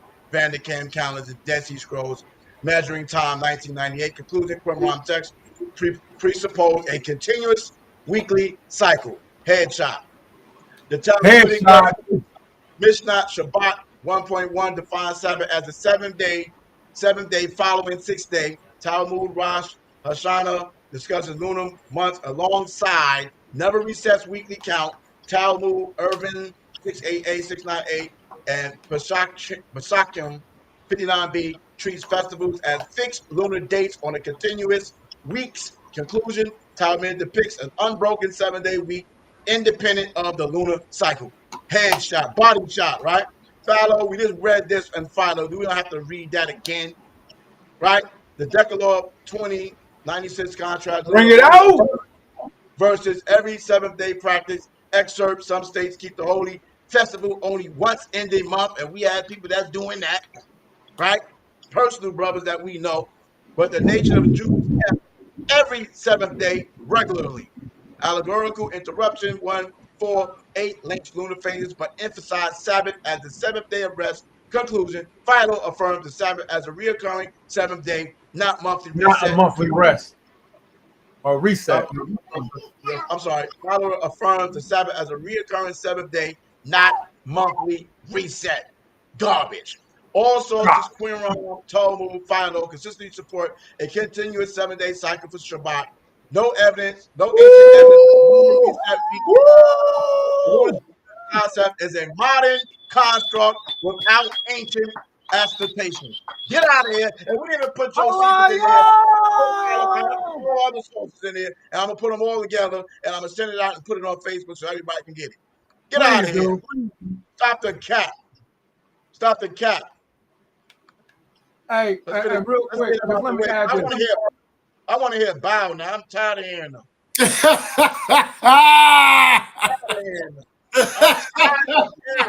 Yo, Yo, what? Yo, said I'm tired of hearing them, man. Tired of hearing them, man. God. Yo, let me add this real quick. We gotta finish up, Mahal. Go ahead, brother. No, you got it, Karadazayah. What you were saying, huh? Yeah, I just want to add this real quick, and this is a very easy and simple point for everybody. Where Elder Maharka just read from is the Qumran caves. The Qumran caves are where Israelites lived in the land of Judea. The Israelites, the Jew tribe of Judah, we were there. So this is a first century founding. So that's why I brought it out. That's ridiculous. It was ridiculous for the brother to even make that statement and then try to use his same sources to disprove the sources and then say nobody can find sources during this time frame. That's ridiculous. So yeah, man, that hurts. That hurts. Yeah. Oh my God, man. If y'all still holding on to that, y'all people pleasers. You people pleasers if you still holding on to the Lunar Sabbath by now. Yeah, and then the funny thing is, he tried to say one thing, Jeremiah. Philo was born in 20 BCE. Place his birth in the first century. You try to use that to go against the seventh day recurring Shabbat, and you cut yourself in that source in that book because you didn't really read it. Didn't read it. Polyparic. That's why I said you got some men that are polyparics and some men that are trained. Hey, hold on. Look, man. Stop playing with me, man. A lot of these cats ain't even had this book, man. I ain't gonna hold you. I ain't seen too much people with this book. And I ain't trying to boast. I ain't saying that nobody had it. But I was reading out this joint. Let me show you right here. Let me show you this joint right here. Hold on. Let me take my virtue background up out of here. All right, can you see me clear now? You see my book? You see it? Falling apart, whole nine. You understand? It's lit up in here. Don't get it twisted. It's lit in here. I've been on this. So we're counting. And I'm nowhere near done of being in here. Right. I'm joining this falling apart. Let me get back in the world, man. Get out of here. You already cut. You already cut when you made that statement. It's over. I want to hear Bob. I'm sick of hearing them. God damn. It's nothing but sorcery words. That's it. Complete sorcery, man. God damn, bro. All right, let me get back to the video. Sheesh. Gave their week to Rome. All sources say the opposite. You understand? There's not one source during the time of Christ that says Saturn was the 7th day. They all Oh say my, it was I the can't first do day it. of the week. And with that, I can't do it. I You see the can't sorcery do in it. that? Who's saying? We're not saying anything about Saturn being the 7th day. We said the 7th day. They called it Saturn, nigga. Pattern after us. Why you keep trying to insert that, bro? That's the sorcery. That's the Whatever conversational name witchcraft. our 7th day has a damn thing to do with us. It just confirms Right, and that's an right. excellent point, because the way in which they structure their days don't have a damn thing to do with the children of Israel, man. We're just saying Saturn's day is the Sabbath for the children of Israel. Simple. Stop the ridiculous, dumb conversation, man. It's stupid. I give all Hey, praises, it's honor, and glory sorcery. to our Heavenly Father Yahweh, and we do so by Shema Mashiach Yahweh Shai, Kwam Yasharala. Hey, Saturn Saints, repent. And You you was are of born the in devil. town, nigga. Negro, you are of the devil. You are not of the Father who gave us Shabbat day. You are of your father, the devil, my ninja. Flat out. The Most High gave us the 7 days. And if we ought to repent for anything, we ought to repent for our ignorance and the things that we know to do. But it is not definitely misleading. I'm glad y'all see it appears international. Wow. Amen. So no, if you are set crossover with the with the misled layup, it's diabolical. It's diabolical. Yo, a crossover with a misled layup is diabolical. A crossover with a misled layup, that's dope. That's a bar. That's a bar. Right. I'm just gonna lie. And because a Negro say giving all praise and insert the Father and the Son in their statement doesn't make you right. Right. At all. At all. Because let me tell you right now. Yo, hey, I had to twist up my lips too, man. I had to fix my heart. Because let me tell y'all something. There was a man whose name was Balaam, and Balaam was a prophet of the Gentiles. But he was a sorcerer, he was a warlock, but he knew how to call on Yahweh. So don't get it twisted. Just because somebody say that and say, repent. That whole thing was disgusting. Right. It was pornographic. You was born in jail, nigga. Look at Bow. My good brother, Genesis Hakah. Hey man, look at Bow. Genesis Hassad yields the rest of their time. Light up the chat. Fire first round from both parties. Who y'all got, man? We need clarity on that one. Who y'all got? We let the people decide. Bow killed that first round with no problem. No problem. We're gonna hear the second round. And we actually debated. See, we inserted ourselves into this debate because they ran from us. They fled. So we are now part of this debate. And then this is a peer review. So you know what I'm saying, once it's out there, you know what I'm saying, our community, the Most High is giving us this to establish this is what we do. We review. It's a peer review. Like Maharka said, they fled and then claimed nobody wanted to see them and made a big boast of it. So we reviewing it. I yield the floor. Let's go, Bow. Let's go. We let the people judge. We going into round two. Round two is this very much the same as the first round, in terms of continuing with your premise.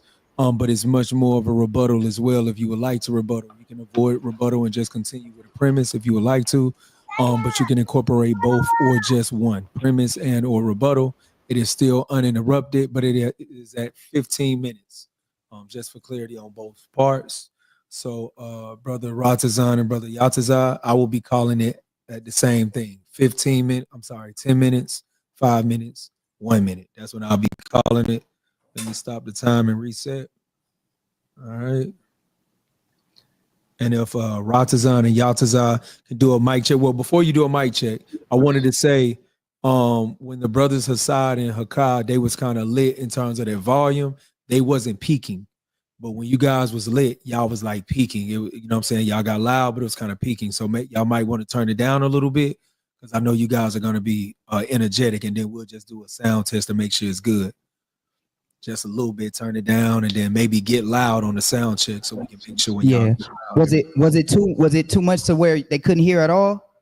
No, we can hear you. I would have stopped you if you know what I'm saying. I would have stopped you for that. But Turn it down you from just here. can't yell. You just can't yell.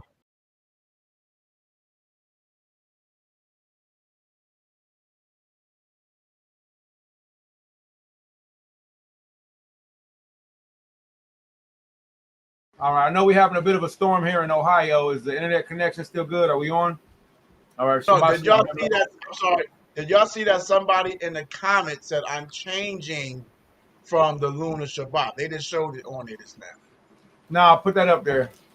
Oh, maybe they're asking. No, maybe they're asking. They're asking, are you changing from the Lunar Shabbat? Y'all get out of here because you can't get nothing off my desk. Here, let me change your bum bum. Maybe they're asking. Down some more. Hold up. when you guys was lit, y'all was like peaking. It, you know what I'm saying? Y'all got loud, but it was kind of peaking. So y'all might want to turn it down a little bit because I know you guys are going to be energetic, and then we'll just do a sound test to make sure it's good. Just a little bit, turn it down, and then maybe get loud on the sound check so we can make sure. Yeah. Was it too much to where they couldn't hear at all? No, we can hear you. I would have stopped you if you know what I'm saying. I would have stopped you for that. But turn it down you from just here. can't yell. You just can't yell.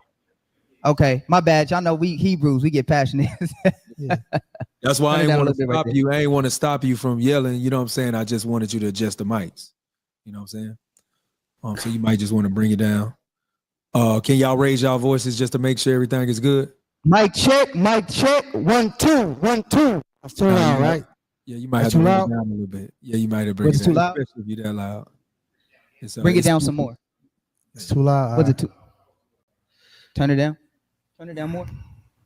Mic check. I was yelling. No, I ain't gonna yell this time. Mic check. 1 2 1 2. Yeah, you 1 sound 2. good. You sound good. Yeah, you sound good. It's just when you raise your voice, just watch it. You know what I'm saying? Loud, All right. Well, we just gonna have to not raise our voice. Yeah. Bear with us, family. Yeah, we get a little passionate. Yeah. No problem. If y'all hit the chat on both chats, man, let the people know who y'all got.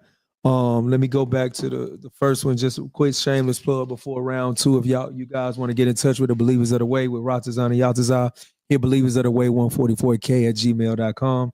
If you want to get in touch with Brother Hassad, more specifically for the mezuzahs, and make sure that you're keeping the Torah, then hit up Hassad at hassadmezuzah@gmail.com. Somebody throw that in the chat for the correct spelling. And if you want to support Deacon Priest Sicarri on the children's Bibles, make sure you get the children's Bibles for the family.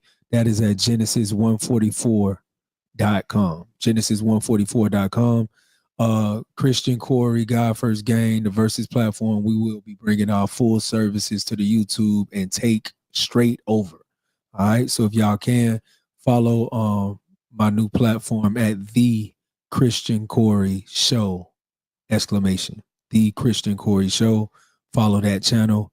And we're going to start posting very shortly within 48 hours. So shout out to both brothers, both sets of brothers coming out on the verses for this debate. We're going to move over in round 2. Do a quick mic check again for Believers of the Way. Mic check. I got the time 1 2. reset. Mic check. Mic check. Mic check. Yep. 1 2. Yeah. Y'all sound good. So we should be good to go. Y'all at 15 minutes. You have the space to do premise or rebuttal. And the 15-minute time will start when you start. Y'all sharing the screen? You're muted, bro. Yeah, y'all on mute. Unmute yourself.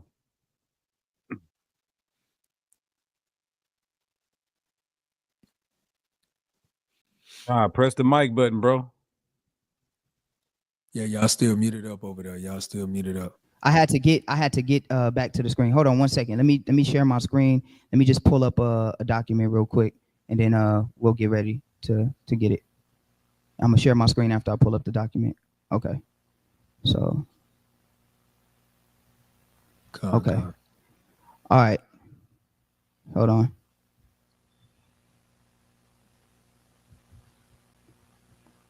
All right. Everybody good? My screen shared? Is my screen shared? There it is. It's loading over here. All right. Let me go ahead and pull this up again. All right. First and foremost, let's point this out. Y'all strawmanned me to death I mean, it was straw man after straw man after straw man, pulling source after source we did not pull. Edomite sources. Edom at that. And I've never heard them say Josephus is faulty. Now Josephus is faulty. I'll be damned. Let's go ahead and prove something real quick. Men lie, women lie, but numbers don't. We're going to get back to that numbers on your ass aside. No disrespect when I say that. But let me pull y'all something real quick. Did y'all know, fun fact, that no matter how you slice it or bite it, in every language, from the Aramaic world, from the Chinese world, every single language, the word for their Saturday is Sabbath? I wonder if anybody knew that. When you go into the Arabian world, their word for their Saturday is Shabbat. When you keep going down and you look at the word for Australian is Sabadu, right? When you go into every single language dealing with the people, go ahead. Armenian, where's Armenian at? It's Shabbat. Armenian, in Armenian language, it's Shabbat. So the straw man is, well, in a Roman custom, their first day of the week is their Saturday is the first day of the week. Hold on, that's a straw man. I gotta say this, man. I'm disappointed in D. You supposed to be the fob lord, and you going into all these goddamn Roman, trying to substantiate your premise with the Romans. Bingo. So what we're saying is that in every language, every single language you pull up, they're going to have a word for Sabbath dealing with their weeks, and it's always going to go back to Saturday, quote unquote, right? They straw manned us with that Saturday. Now, they didn't deal with none of this. Let's go back real quick. Go ahead and deal with that count real quick. Kasai lied on the count. When you go to 1 Samuel, they got it. It's sharing. When you go to 1 Samuel, what you doing? Oh, yeah. Go ahead. It's right there. When you go to 1 Samuel and you see that it was 3-day intervals, right? Even if they add 3 days. So here it is right here. Day 1, day 2, day 3. He came out of hiding. 3 more days. Because 1 Samuel does not deny the first day. 1 Samuel keeps the day in conjunction with the total 6 days that they add. It still does not allow you to get your 8th day. Period. In the 1 Samuel account. You gotta count day 1 as the new moon day in that account, because day 2 was the next day and day 3 was the day he came out, and you added 3 days. Yeah, essentially what the brother's saying is there's no way you're going to get to day 8 in the 1 Samuel account. You got 3 days accounted for in chapter 21 or chapter 20, and then 3 more days accounted for, according to their understanding, in chapter 21. They're still short. Their Sabbath is fixed. So there was a weekly Sabbath that came in either 3 to 6 days later from the new moon, and that's impossible as a lunar Sabbatarian. They're not going to touch that. They're going to stay away from that. They're going to go run to the Romans, run to these damn Edomite devils to try to substantiate. And we didn't even bring out none of those sources. And notice how they didn't bring out no scripture. Notice how they did not bring no scripture. Now let's read this real quick. Isaiah 8:20. To the law and to the testimony, if they speak not according to this word, it is because there is no light in them. Let's see how they butcher scripture. The same way they try to butcher Josephus now, and he's not a credible source. They're going to say, guess what? When you look at the Feast of Weeks, they're going to say 100-day count, right? But let's see if the Bible follows that narrative, and watch them live on TV tell you, oh, Tobit is not a good source. Oh, Luke is not a good source. They're going to subtract for the Bible just like they subtract from history. Look at this. Is Tobit lying? Because Tobit agrees with the 50 narrative. Now, when it was come home again, and my wife Anna was restored unto me with my son Tobias in the Feast of Pentecost, which is the holy feast of 7 weeks. I need them to answer why Tobit is saying the Feast of Pentecost is 7 weeks. You should have said 14, right? He should have said 14. Plus 2 days. Plus 2 days. Is really 98. He should have. He should have said that. They number, they math is They terrible. go straw man you with the word Saturn. Shut their camera down. They should have just shut their camera down. Right then, both of them 2 young men, Deacon and the other young brother, they should have just been, hey, hold on, man, I'm having connection issues. They should have just hit the It's over for Horace. Them brothers should have just went ahead and hit the Wi-Fi disconnect. Don't do them like that. That was terrible. Oh no, I have no problem with doing it, but they went in on themselves so bad. Man, come on, let's get back to bow. Bow, bow, bow, bow. Let's get back to bow. I'm with it. Let's get back to bow. Do the karate move. Bow. They're gonna straw man you with that, but they're not gonna go into that Bible, and they're not gonna deal with this historical sources. Go ahead. Now, this is a point I want to make, family. Notice the Feast of Weeks is the only feast day that's not attached to the moon. That's why it's called the Feast of Weeks. Every other feast day has a moon cycle directly correlated to it. Pentecost, right? Passover, 14 that evening, right? Or Day of Atonement, 9th that evening. You know what I mean? Et cetera, et cetera. But when it comes to the Feast of Weeks, notice there's no moon days attached to it at all. And Tobit, we have Tobit as a primary source because that's Bible, and we have Acts chapter 2 verse 1. And when the day of Pentecost was fully come, they were with all one accord in one place. Pentecost comes from the word penti, the Greek word, which means 50. So now we got Tobit agreeing that it's 7 weeks. We got Acts 2 agreeing that it's 7 weeks because it kills their lunar Sabbath doctrine. And then we also got witnesses, right? In the mouth of 2 or 3 witnesses, we have Josephus, which now, unbeknownst to me, Josephus is not a credible source now. Now all of a sudden, Josephus is not a credible source. Yeah, they was glorifying Josephus on that last video we clipped. They was glorifying Josephus and Philo. We're gonna get him in a minute because they lied on Philo too. And furthermore, we can't believe nothing they bring out because y'all already lack integrity. Y'all already embellished. But we got them lying on record, literally on sources. And if you follow that after this, shame on you.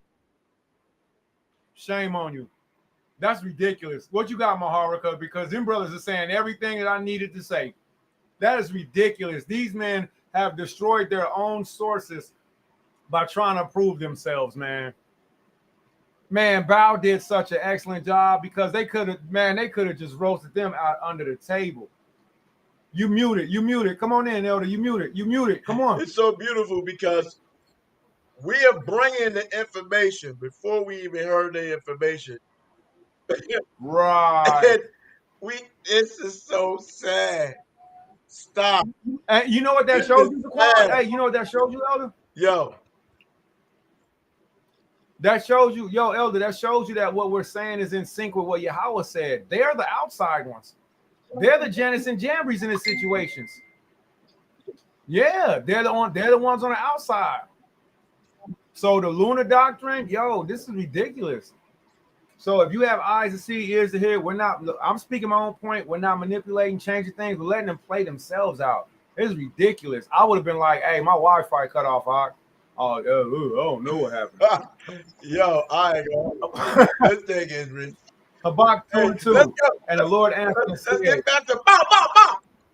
Let's get back to bow. Let's go in. They lied on Tacitus. They lied on the Qumran, which we about to get the Qumran again, and they lied on Josephus. Look at this. When did Josephus say the Pentecost happens? When the week of weeks has passed over after the sacrifice, which weeks contain 40 and 9 days on the 50th day. So now Tobit a liar, Josephus gonna be a liar, and Acts gonna be a liar. Throw the whole Bible away in history. But let me show y'all real quick. Let me get one more and say before I let you take off. Let me get one more. I gotta get one more before I let you take off. Look at this. This is bad. This is bad work. This. I need to. What's that? Josephus and Sicarri the Jews. I gotta go highlight the word. This is bad work. This is. We're gonna go back to the Qumran. I gotta go back to the Qumran, and this is a primary source. This is primary. This is the complete Dead Sea Scrolls in English. They're gonna say the Dead Sea Scrolls is now. You gotta throw that out. Look at this.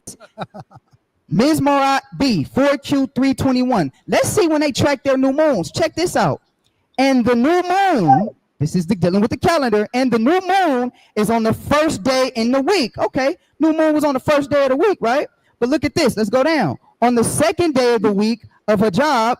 All right, which is the 25th day of the 8th month. Now, this is the lunar, it's tracking the lunar and solar aspect. But what I want to show y'all is the new moon. Follow me, y'all.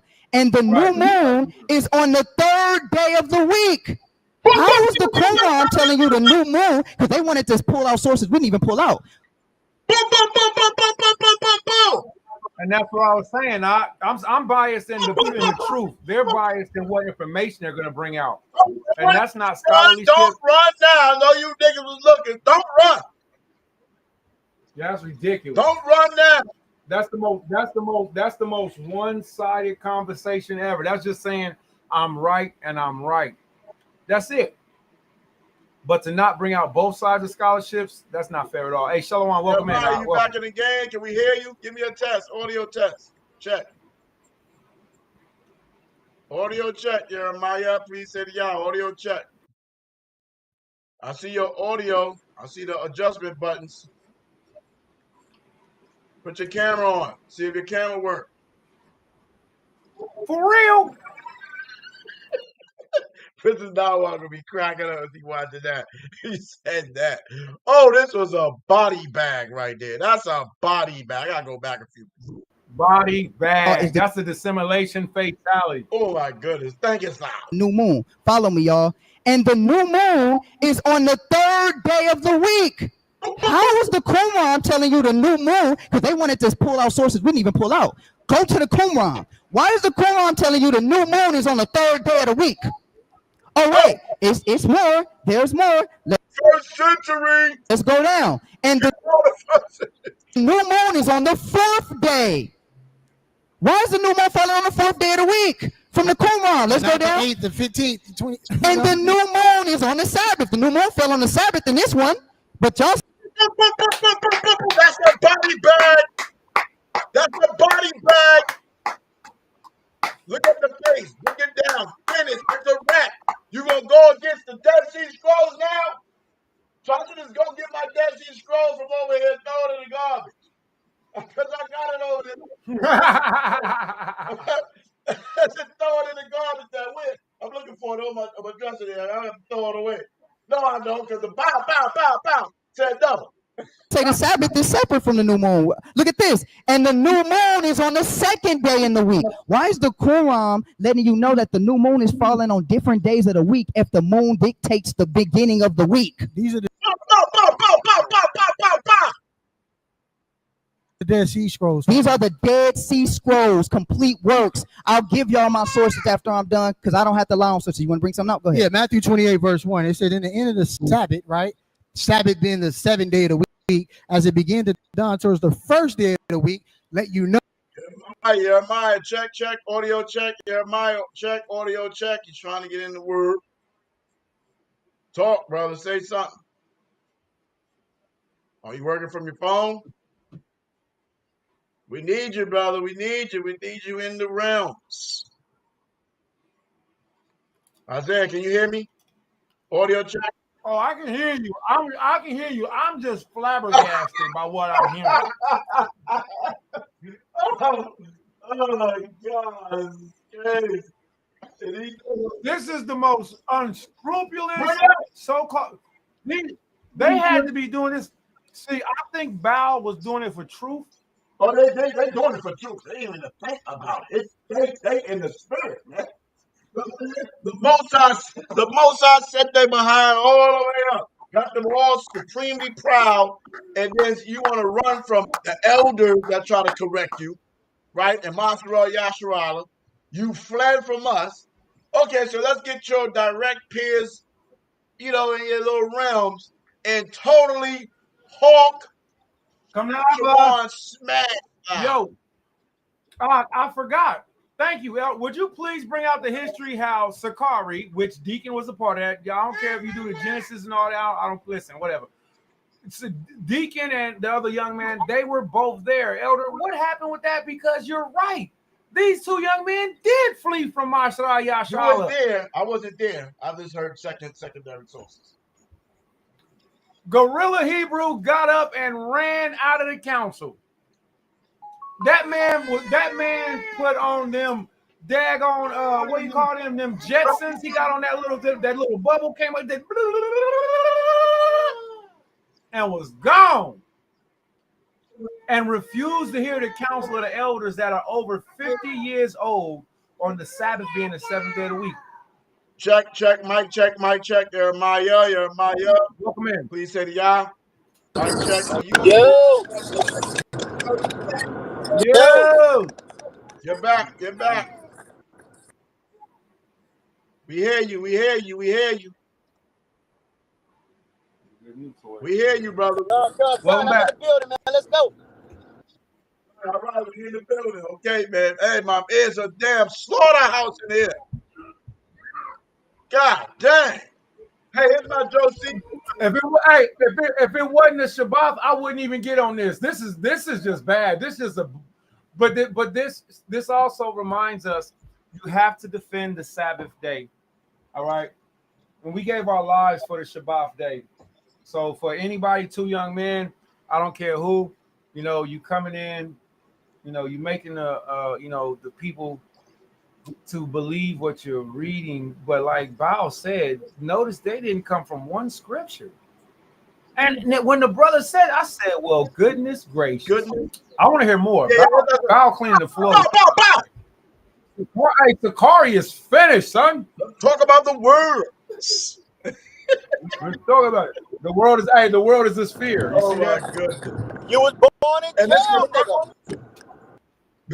You was born in jail. So the cycle is 1 day, 2 day, 3 day, 4 day, 5 day, 6 day, Shabbat, not 8. I don't know where the hell you got 8 from, Hassad. I'm still confounded that you still talking about 8. Right now, look, in the end of the Sabbath, which is the end of the week, as it began to dawn towards the first day of the week, came Mary Magdalene and others to the sepulchre of Yahushua. They saying the day before she came, it was the Sabbath. That's impossible as a lunar Sabbatarian.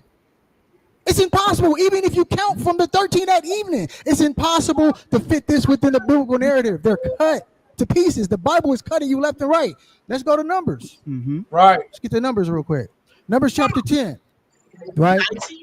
Verse 11. And it came to pass on the 20th day of the second month in the second year, right? Family, now look, it is going to be a 3-day journey, right? We're in the wilderness right now. Mind you. Hey, man. You done left him here on the road for Dolo. He don't got a camera on. Just left him out there.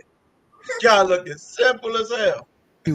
We in the wilderness carrying all our heavy belongings. We got our animals with us. We got our livestock. All this is with us in the wilderness, right? We following the Most High in the chariot. Watch this. Verse 30.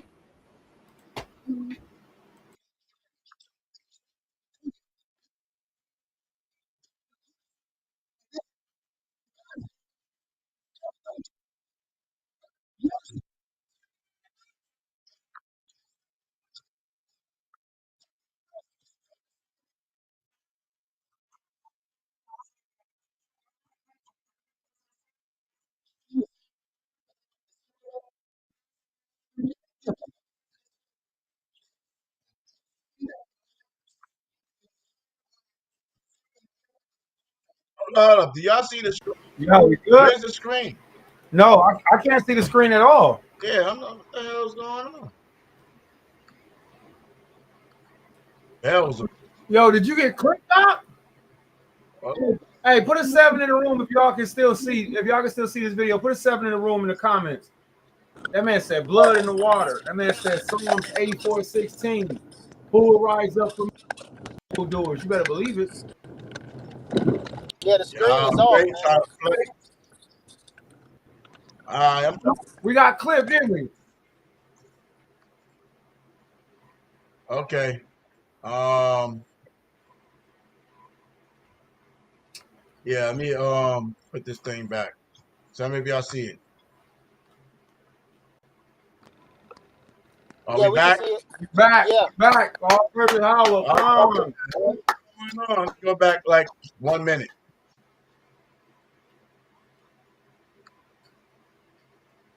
In the second year, right? Family, now look, it is going to be a 3-day journey, right? We're in the wilderness right now. Mind you, we in the wilderness carrying all our heavy belongings. We got our animals with us. We got our livestock. All this is with us in the wilderness, right? We following the Most High in the chariot. Watch this.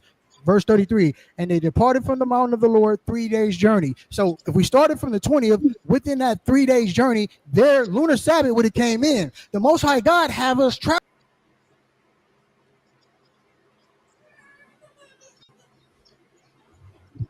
Yo, what the hell's going on?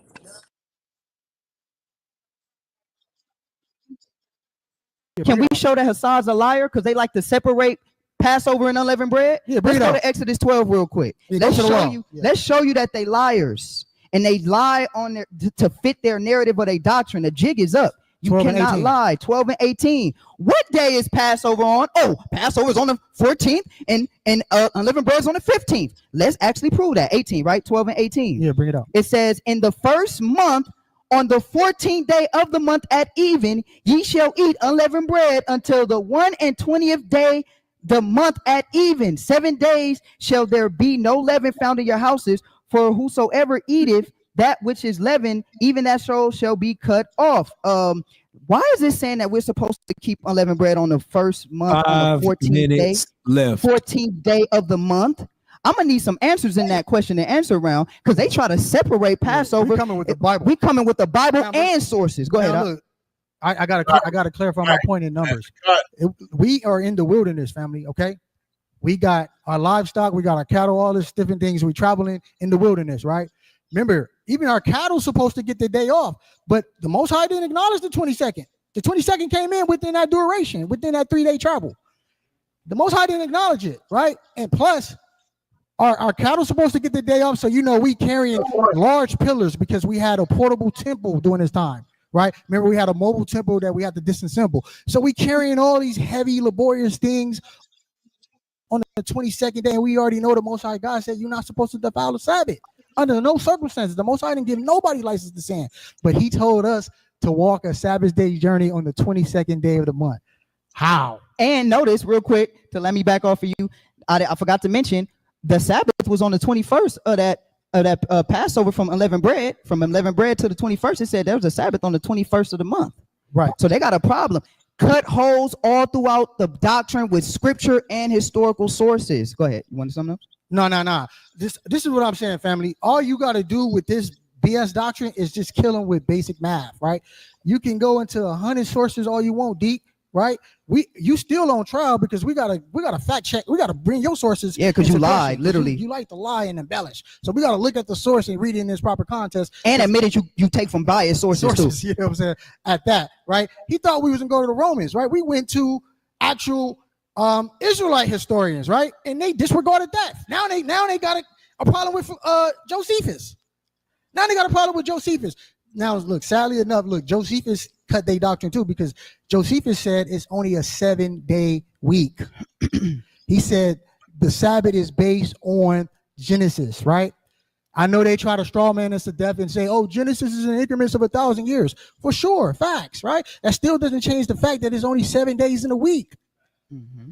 Right? It still doesn't change the fact that the moon was introduced in the middle of the week. How the hell is it going to govern it? You got 3 days unaccounted for, right? It still doesn't. And I mean, are you trying to say that we got to follow it like the Most High God did in creation? Because that would mean we have to have 6,000 years of labor and then 1,000 years of rest. I hope that's not what y'all saying, right? So how did you get? I mean, how do y'all calculate?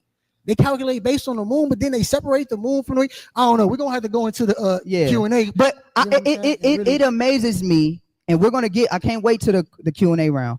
It amazes me how people will literally overlook verbatim a Qumran source that Deacon literally pulled out of his ass, by the way. And he didn't go and verify any of the other calculations and readings. And it literally says that the Essenes were not keeping a fixed cycle of 8, 15, and 22nd. It's done. The Essenes, a primary source from the Essenes, shows otherwise. These are Israelites. Not only that, we got so much more. Not only that, but nowhere in the. Go ahead. Real quick. For those of you who don't know, John, thank you. Which was Yahushai's cousin, Christ our King's cousin, was a Essene. That matters. Christ our King's cousin was in a scene, and it's just been proven that the Essenes kept the 7th day of the week Shabbat. I yield the floor. God. Bible can you make, and that's why they didn't go to the Bible. They ran from the Bible. I can't wait till they can get to the Bible and show me. And let me just say this before we end. It doesn't matter with that Exodus 12 if we give y'all that. Oh, look, they left and then it was the 15th and they had a. It doesn't matter because sometimes the weekly cycle will align like that. This year, our Passover was on Friday. Our Passover, which is the 14th at even, which is the 15th, was on Friday. Sometimes that happens. We're not negating that sometimes it won't happen that way because we just read the Qumran. The new moon falls in different days of the week. Because it's on its own cycle. So we're not denying that. But what we're showing you is, like we said earlier in our beginning rounds, in our opening statement, if we show you one time that your Lunar Sabbath is out of alignment in history and in scriptures, the debate is over. right? Let me go back while we got 1 minute, right? Go back to this little calendar. 13 at evening is the Passover, right? 13 at even to 14 at even is 1. 14 at even to 15 at even is 2. 15 at even to 16 at even is 3, right? 3 days and 3 nights, Yahweh Shai in the depths of the earth. Mary Magdalene came to view the body. Right here on the 7th, that'll be the 3rd day of that week. You can't even fit it within the biblical narrative, even if we count from the 13th. Remember, we just read in Matthew 28 and verse 1 that the day before she came, it was a Sabbath. Even if we go a day before, that'll be the 16th. It's not a Sabbath for them. The Bible is cutting them left and right. And just because Deacon's moving, he talk good, people get confounded by that. No, make him stand on the scriptures. Make him stand on the scriptures and make him explain the Yahweh Shai resurrection. Time. Right. Dang, man, that thing went by so fast. God, leave all Well, the we didn't break down their points as much. We didn't have to. right. Where's all my brother at? Where's Jeremiah?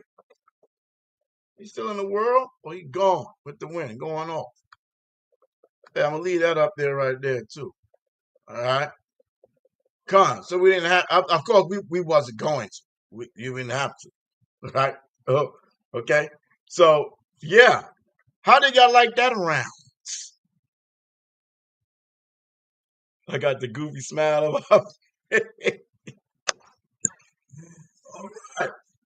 All right. We got 2 hours and 25 minutes in. We are about to go into what? Oh, they got to do their rebuttal for them, right? Right.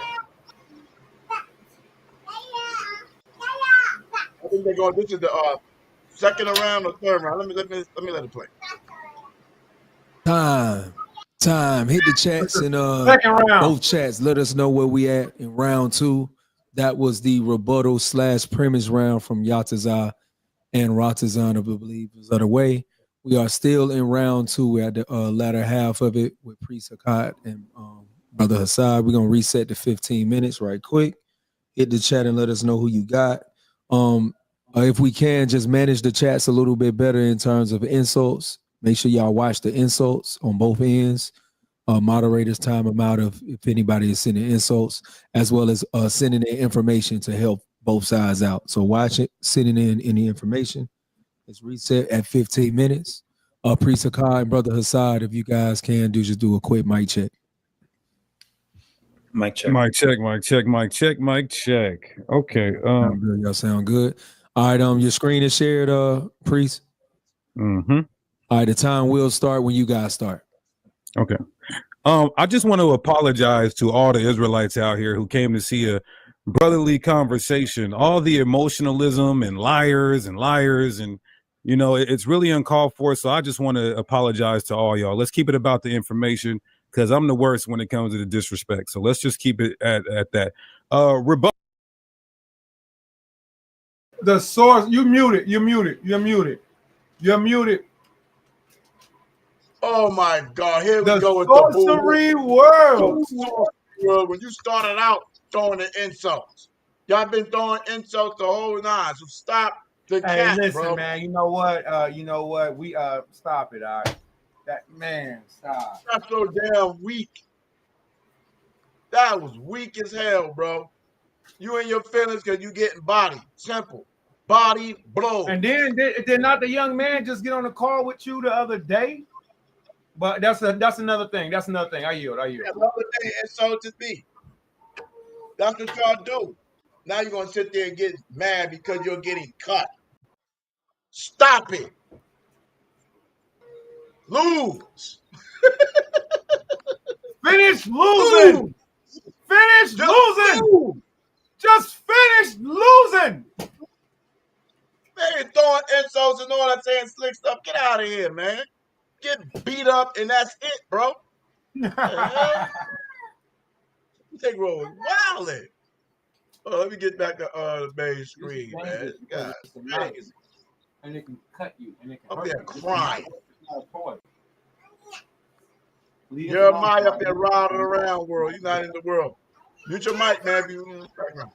Rebuttal rounds. All right, let's go. A rebuttal round is when you rebut what we say in round 1. Did anybody hear them rebut anything that we said in round one? Everything No, y'all not, said, Negro. This is not their field. They're not on this list. Man, they rebutted. What? That's why he said he delusional. That's why I said the Most High sent the spirit of strong delusion upon these Negroes. It just doesn't make sense. I would rather be listening and teaching the Torah portion of my family right now. But this is what we have to do. We're at war, and we're at war against witchcraft and sorcery and manipulation. Yes. What do you mean? Did anybody? Everyone did. Everyone. What But are you talking about? Everyone heard you get corrected, but thou. Right. Hold up. Let me put that thing. I got to put that back in the front. I don't know why that joint ain't in the front. Hold on. That's crazy work. That's crazy. Man, why is that over there? I don't want that there. All right, there. Where was that? It was this there. All right. Man, stop it. Those brothers just rebutted every damn thing you were saying. Get out of here. Level yet, but they gonna get there. Was the bread King David and his men ate baked that day? No. How do we know? 1 Samuel 21:6. English literal translation and KJV, any translation. So the priest gave present tense, holy bread, for there was no bread there except the bread of the presence, which had been past tense, removed from before Yahweh, removed past tense, in order to place hot bread. Yo, you're muted. You're muted. You're muted. You're muted. But these dudes is under a strong delusion. This bread was baked every Sabbath day. These Negroes is bugged out. But he said gave is a present tense word? I thought gave was past tense. I thought if I give you this, give is present tense. Wow. Oh, wow. Wow, I missed that.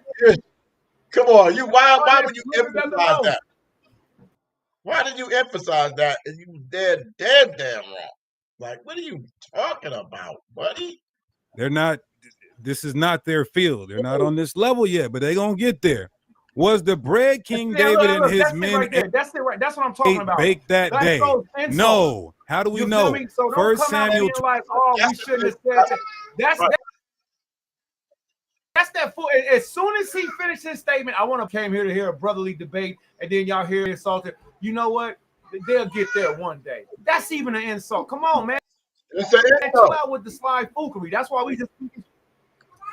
Yeah, that's why we just speaking straight up. You brothers is often wrong as hell. Right. They constantly do that. Can you read that for me, brother? Gave is the simple past tense of the present tense verb to give. Wow. You're getting that wrong. Hey, that was a quick cut. All praise. Stop the bull. Stop the foolery. Stop the foolery. Come on. 21:6.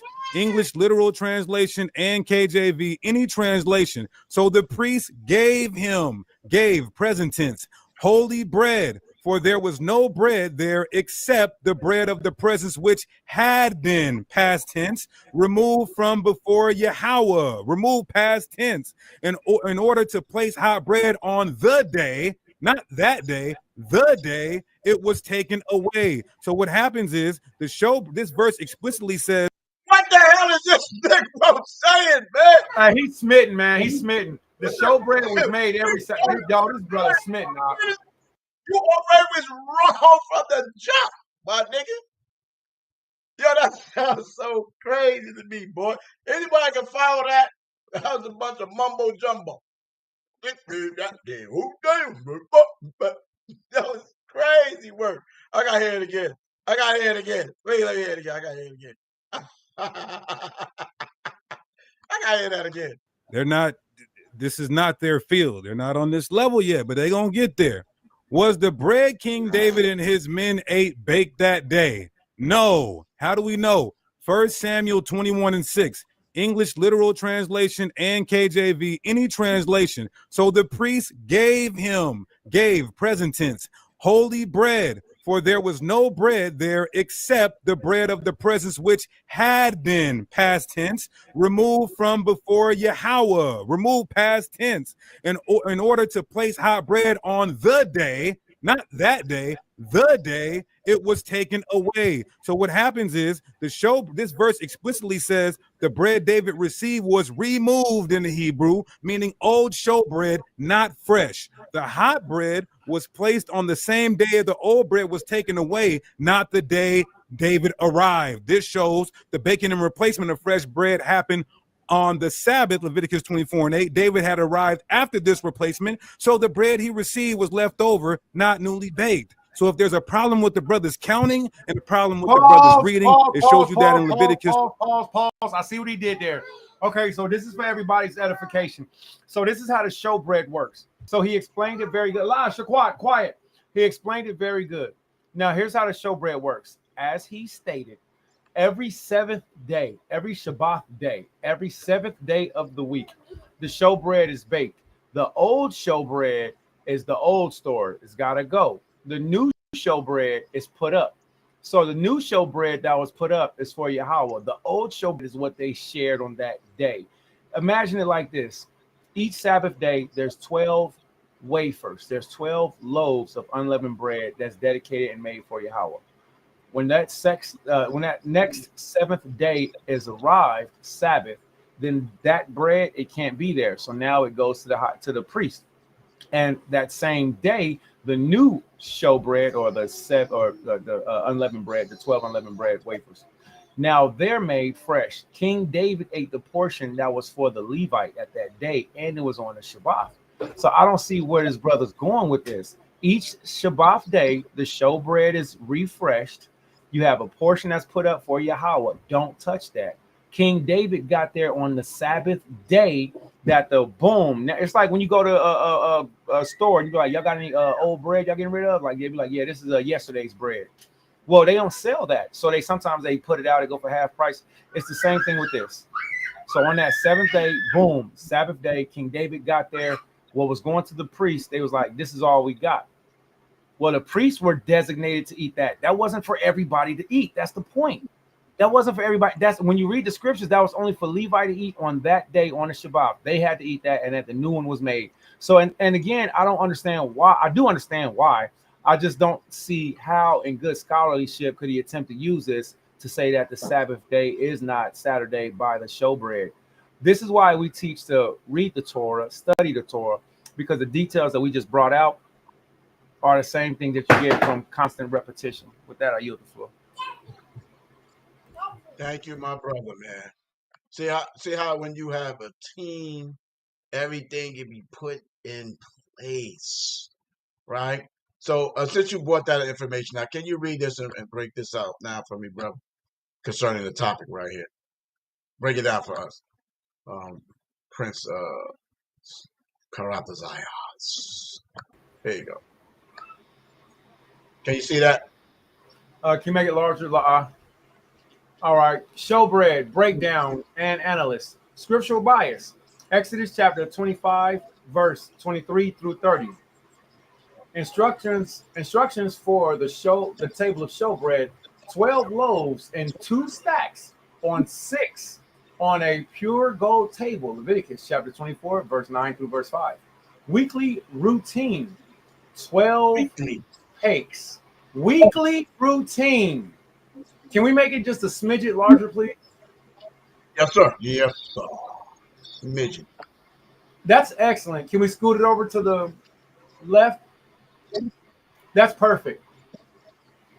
Weekly routine, 12 cakes of fine flour, 2 rows of 6, and that's in verse 6. Aaron and his sons set them continually, Sabbath by Sabbath. And you can find that in verse 8, everybody, as we see continually. The lunar does not fit into this. Their doctrine does not fit into the way of the Most High, as they attempt to say the name of the Father. You're blaspheming, you're lying, and then you're trying to put it under the banner of the Father and His Holy Son. That's crazy. That's crazy. Crazy. That's dangerous. That's dangerous. And then tell Sabbath keepers to repent. let's get back to this real quick. Loaves are most holy and a perpetual statute. That's verse 9. First Chronicles chapter 9, verse 32 confirms the Levitical role in preparing showbread every Shabbat. So as King David came to the tabernacle, to the temple, we see this is exactly what happened. He landed there on the Shabbat day. Leviticus chapter 25, verse 23. Let's see. Point number 2, weekly schedule, baking and preparation. Bakers mix and prepare 12 loaves with fine flour and frankincense, setting on the table on Friday before the Shabbat. Arrange loaves on Friday before the Shabbat. Go ahead. On Friday before the Shabbat, arrange fresh loaves in 2 rows of 6. Remove previous week's loaves for consumption and holiness. And this is what King David had. It was time for the week is up. We don't throw this holy bread away. We don't give it to the vagabonds. We don't let it mold. The holy priest now eat it. And this is what King David ate on the 7th day of the week, Shabbat day. When that man was over there talking about it, you have a day and a day of these, and the these is thus, and it wasn't a this. Man, stop it with the sorcery. Stop it. Oh, man.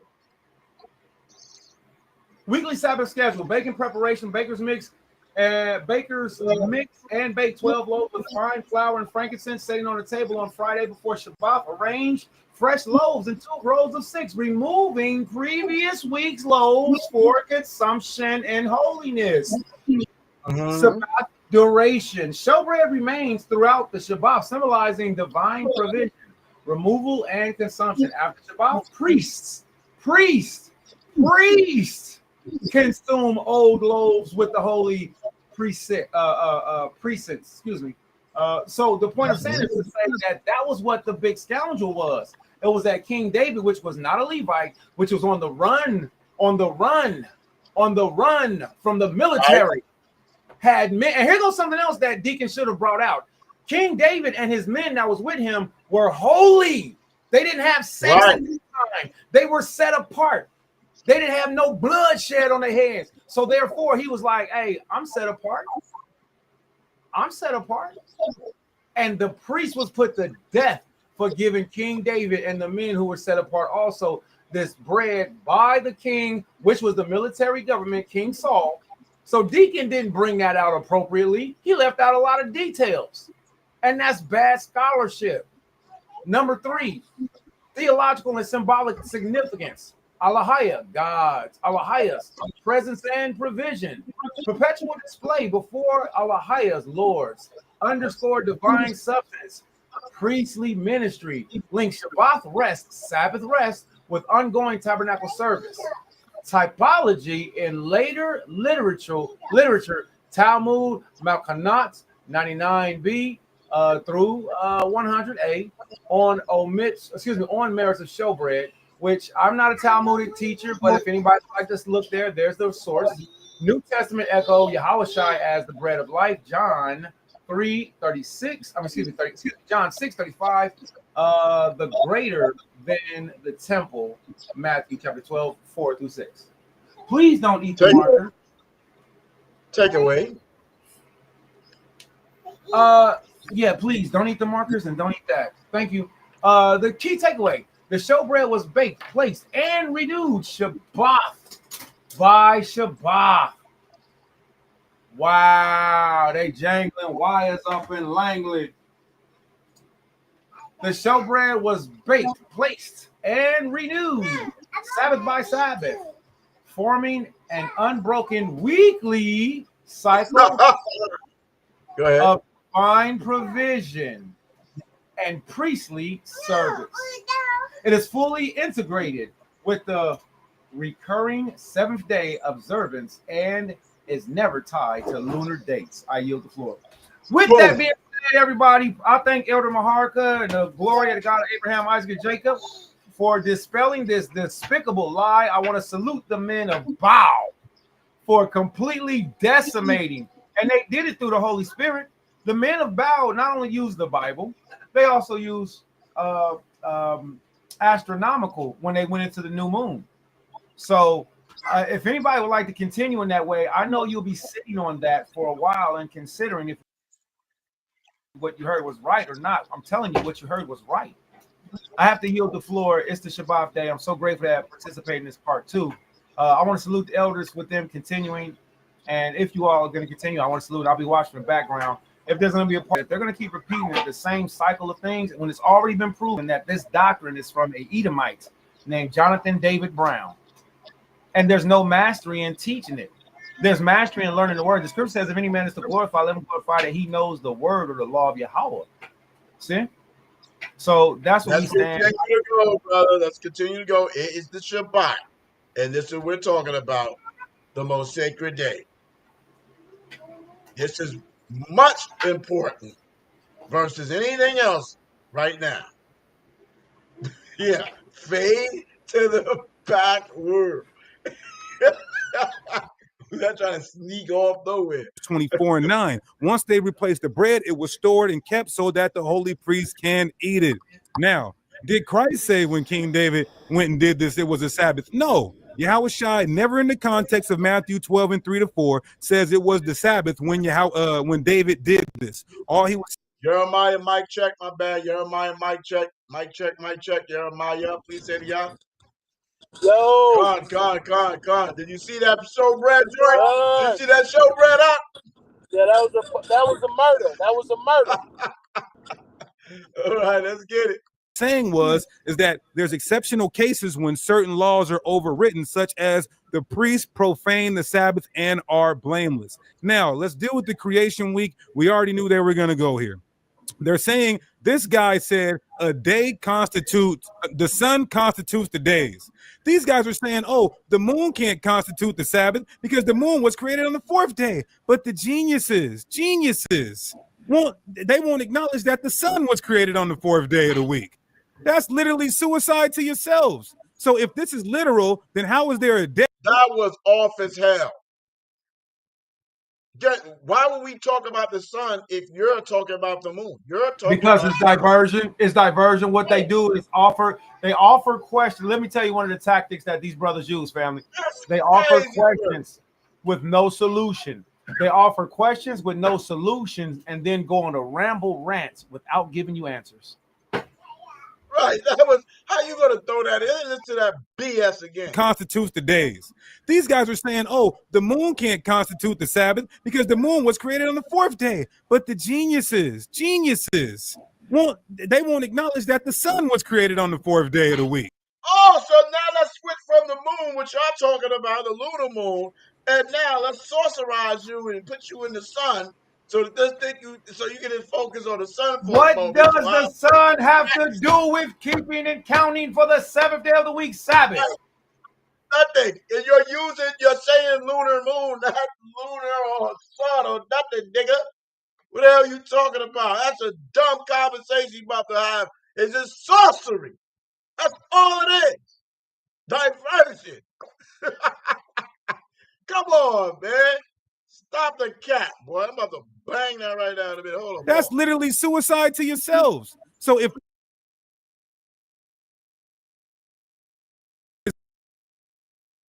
isn't made, how is there 1 day, 2 day, 3 day if the saying that this is all figurative, not literal?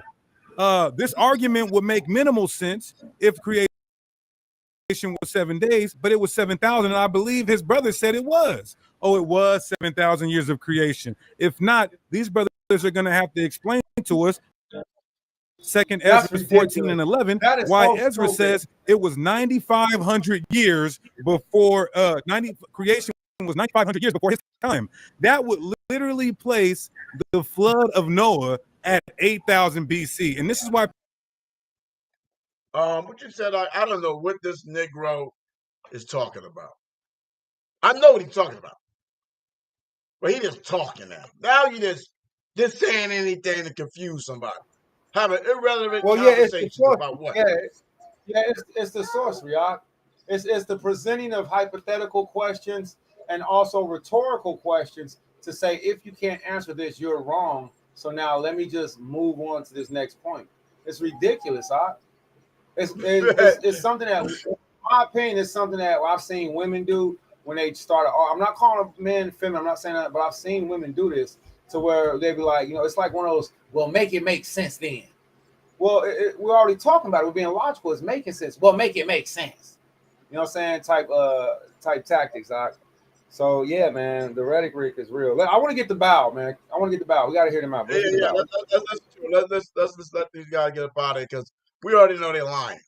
People laugh at Israelites because they have no scholarship. So no, the 7th day of creation was not literal. Even if it was literal, it does not negate that God commanded his feast. So 7th day. So you trying to insert 7,000 years, which doesn't change nothing. Because one day to the Lord is 1,000 years, right? Our day is 1,000 years to him. It's still a Sabbath. I don't give a damn how you trying to make it. Man's 7th day, Most High's 7th day, 7 days, nigga. That's just that. Let's not play the game. Let's not play the game. Let's not play the sorcery words. These niggas is crazy. 3 card Monty Mouth-ass, 3 card Molly. To be kept by the moon in Leviticus 23. Let's say it was literal. In Leviticus 23, God gave us the ordinations of how to keep our feast, and that is according to the moon, excuse me. Now, the 6 plus 1, they say, oh, you guys are breaking the 6 plus 1, the 6 plus 1. The silliest argument of this whole debate is that the lunar Sabbath breaks the 6 plus 1. Even with Saturday Sabbath, they break the 6 plus 1 when they have a double Sabbath. And I heard some of these Negroes even have a triple Sabbath. That's 4 working days and 3 Sabbaths, and then 5 working days and 2 Sabbaths. You guys also break the 6 plus 1 doctrine. That's false. Now, transitional days, he's like, transitional days, where's that at? Transitional days are in the Bible. And if you want to say transitional days break the 6 plus 1, then you would have to deal with how you break the 6 plus 1 as well. Now, the fact that the Sabbath day can break the 7-day week cycle proves transitional days. Where's that in the Bible? Leviticus 23 and 32, where it says, keep your weekly Sabbath in the 9th day at evening. These guys believe the 9th day at evening means the 10th day. If it meant the 9th day, if it meant the 10th day, it would have just said the 10th day. Let's prove this with the Greek Septuagint. It says that Leviticus 23 and 32, it shall be a holy Sabbath to you, and you shall humble your souls from the 9th day of the month, from the evening to evening, you shall keep your Sabbaths, plural. So it's the 9th day and the 10th day, that's a Sabbath. Why? Because this gives us an advantage. Why? Because we don't want to be on a working day before we go into a dry fast. We also have archaeology that demonstrates transitional days from 10 minutes left from ancient Israel. This is a peer-reviewed Harvard article confirming ancient Judites use a 360-day schematic year for administration purposes. This means non-weekly transitional days were known and systemized. Now, go ahead, Assad. I'll let you go and I'll come back if we have time. Okay, real quick. Can we pause the time just so I can share my screen? All right. So here we go. Like we said, everybody, we knew where they were going to go. Oh, hold on, Corey. I might need you to pause it again because it's loading. I haven't touched it yet, so we good. Okay. All right, I'll catch some more stuff. Give me a second.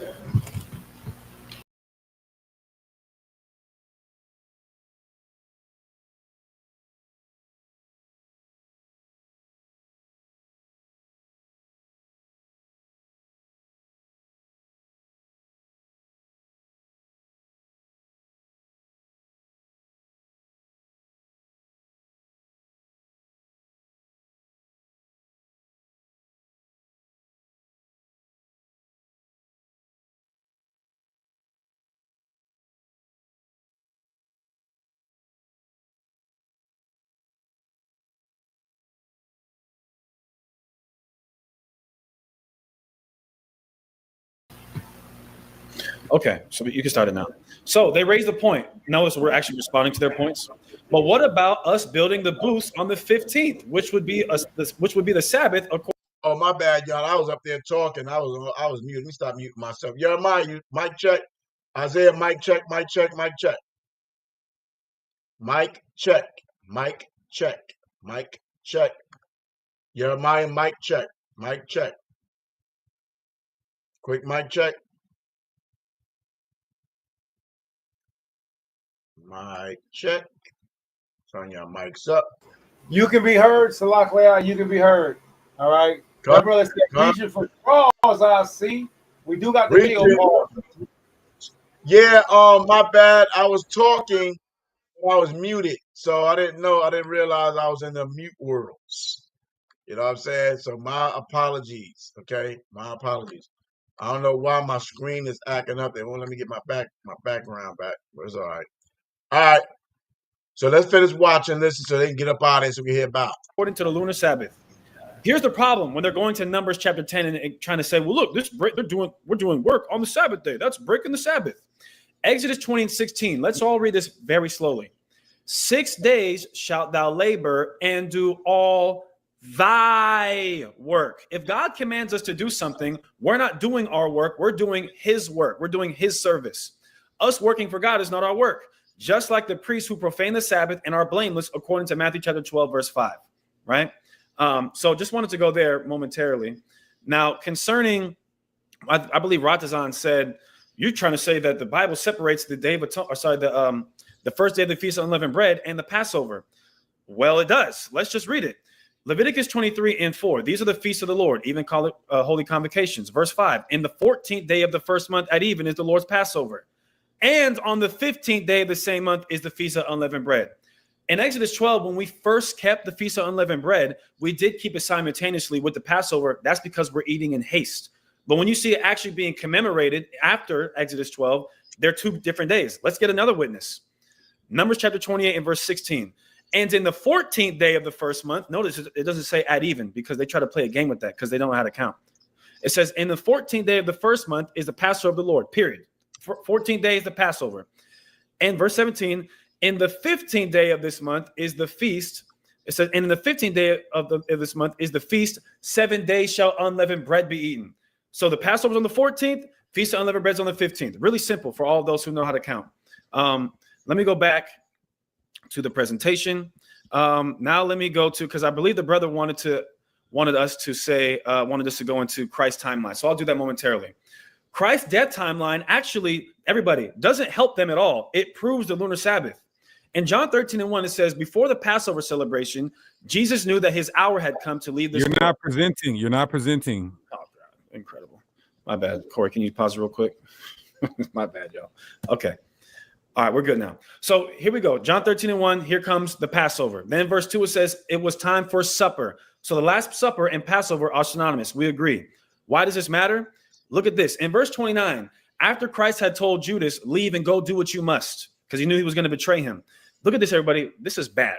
We're talking about a body bag. They're done right here. They've been done, but we'll just make them done again. John 13 and 29. Since Judas was their treasurer, some thought Jesus was telling him to go and pay for the food or to give some money to the poor. Solar saints teach that Passover is on the Sabbath. How do I know that? Here's these brothers' calendar right here. And guess where their Passover is? April 11th, Friday. See that? Friday. They have their Passover on a Friday. Wait a minute. If Passover is on the Sabbath, why would the disciples think the Word of God incarnate, Jesus, would be telling Judas to pay for something on the Sabbath? You're done. 1 Corinthians 5 and 7, it says Christ is our Passover because he died on Passover. He's our sacrifice. Why is that relevant? In Mark 15, in verse 37, it says, and Jesus cried with a loud voice and gave up the ghost. So Christ dies. In verse 42, it says, and now when the even was come, so this is right after Christ dies, because it was the preparation, that is the day before the Sabbath. So the day Christ died was not the Sabbath, the day before the Sabbath. Joseph of Arimathea, an honorable counselor, which also waited for the kingdom of God, came and went in boldly unto Pilate and craved the body of Jesus. And what did Joseph of Arimathea do? He bought fine linen and took him down. The Bible says the day before Christ died was the day before the Sabbath. Sorry, the day that Christ died was the day before the Sabbath, not the Sabbath. It says it was the preparation day. How do you prepare for the Sabbath on the Sabbath? Moreover, it then goes on to say that Joseph of Arimathea purchased, he made a financial transaction on this day to wrap Christ's body in. He made a financial transaction. Is not the first day of Passover a high Sabbath day, which Christ was crucified on, and then this weekly Sabbath was coming up? Uh, oh Yeah, and God. see that's the thing, and that's the thing. You're He's dying correct. on I Sabbath. That's wanted what these brothers are teaching. to interject so bad. I apologize. I wanted to interject so bad at the time. This is remnant of old Sicarri teaching that our brother and salute to our brother Sicarri, man. I want to say on your I love you, brother Sicarri, man. That brother's a real old. He's a real Sicarri survivor. That man came out of Sicarri, and the Most High delivered him, and he told me about doctrines that Sicarri teaches, and these are the exact same things that Guerrilla Hebrew got corrected on. And he actually accepted some of his corrected, So we went over this. This is a recycling. This is a recycling of something that's already been cut and corrected. And so they don't believe that the Passover is that holy convocation of the same day. I yield the floor. Lord have mercy. They're teaching that Joseph of Arimathea bought on the Sabbath. From who? Who did he buy it from? Jerusalem's supposed to be shut down.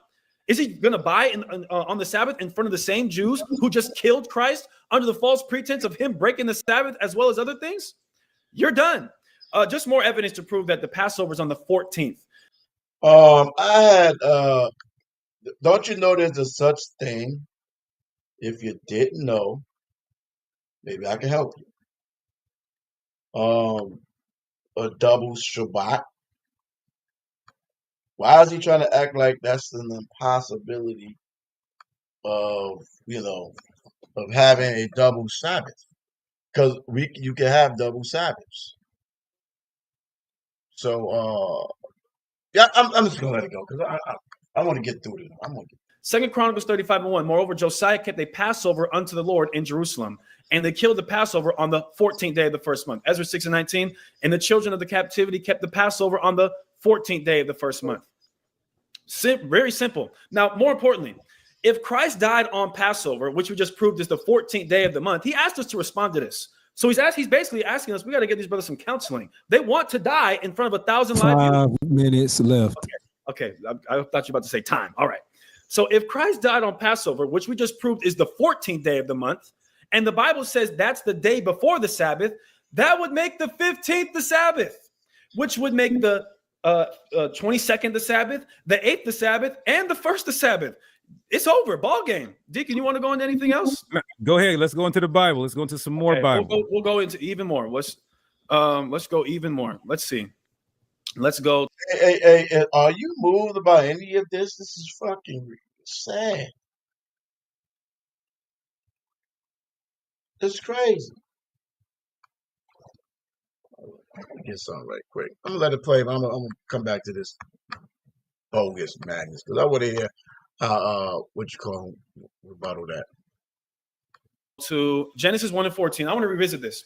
Genesis 1:14 in the GNT. Then God commanded, not the devil's calendar commanded, not Sports Illustrated swimsuit magazine, let lights appear in the sky to separate day from night. They said we weren't going into the Bible. And to show the time when days, years, and religious festivals begin. So we have not a calendar against Sports Illustrated calendar, but we have things in the sky that we can use to determine when the feast days are, when the religious festivals begin. Psalm 104:19 again, he made the moon to mark the festivals. Sirach 43, from the moon is the sign of the festival day. Again, Leviticus 23:2, here are the Lord's appointed festivals. What's the very first one named, everybody? The Sabbath. It's over. The Bible is clear. The moon determines the festivals, and the Sabbath is a festival by definition. We just read it. Therefore, the moon determines the Sabbath. Point blank, period. Ezekiel 46:1, thus says the Lord God, the gate of the inner court that looks toward the east shall be shut 6 working days. I know these brothers have an issue with counting. There's 7 days in the week, and this gate is shut 6 of them. But on the Sabbath, it shall be opened. So let me say this, man.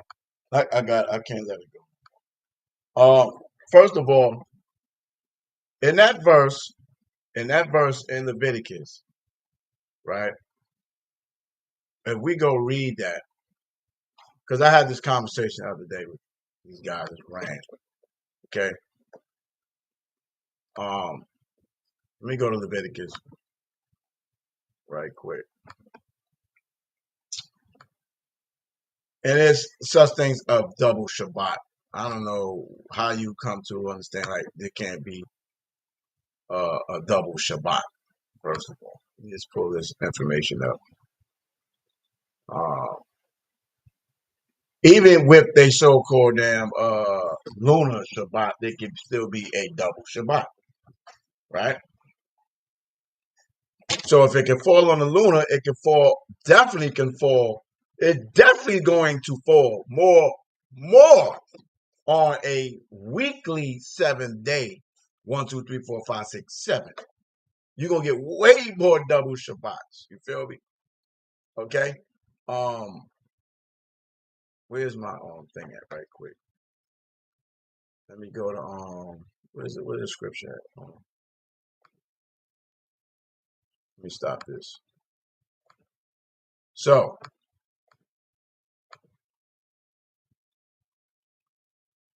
where is the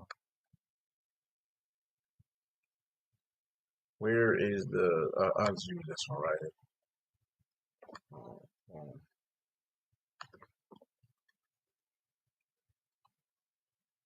And I went in the back chat with these guys, and these guys kept sorcerizing. And this sorcerized, man. Old Testament, right? Leviticus 23. Let me go to Leviticus 23. Okay, let me do blue letter.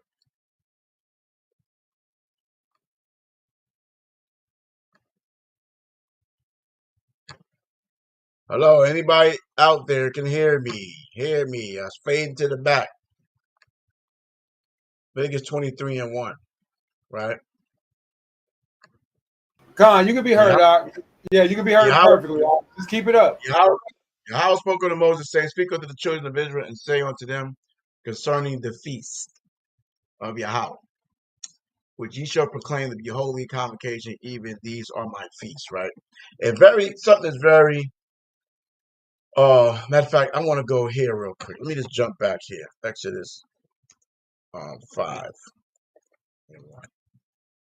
Okay. And afterward, Moses and Aaron went in and told Pharaoh, Thus said Yahweh, power of Israel, let my people go that they may hold a feast unto me in the wilderness. So let me go here. Let me see.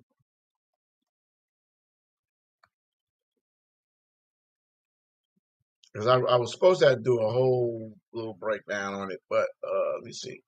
Feast.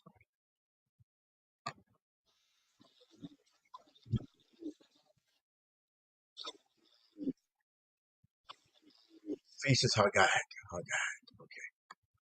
All right. So it says, keep feast, celebrate, keep a solemn feast, dancing, holiday, real to and fro.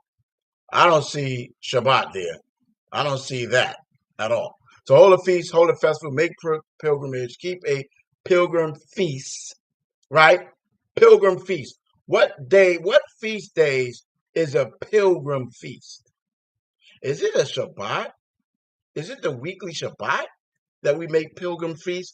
Or Deuteronomy 16:16, right? It tells us Passover, first fruits, and tabernacles, right? Dance, stagger to keep a pilgrim feast. Okay? They're trying to insert and use the Shabbat day to justify the term festival, feast day, to try to make it be lunar. That's what they're doing. Okay? Which is sorcery. Right? So let me go back. Sorcery. But if you have the itchy ears, right, you're going to fall right into it because that's what you do, right? Speak on the children of Israel, saying to them concerning the feast of Yahweh, which ye shall proclaim to be holy convocations, even these are my feasts, right?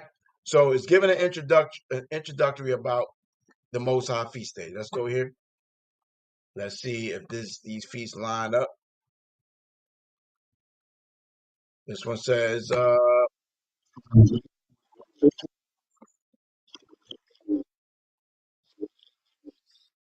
aid. Congregation, 150, feast, 23, seasons, 13, appointed time, assembly, solemnity, solemn days, signs, synagogues. Appointed place, appointed time, meeting, appointed time, general, sacred season. We know they keep trying to use Genesis 4 to say seasons, right? Appointed seasons. Remember that. Appointed seasons, set feast, which we have 3 of them, right? 3 that we're all commanded to pilgrim to, right? That to keep, especially Passover, appointed season, appointed meeting, appointed place, appointed sign or signal, tent of meeting. Right? We have tabernacle, we have a tent, right? So I want to click on this right quick. Let me see something.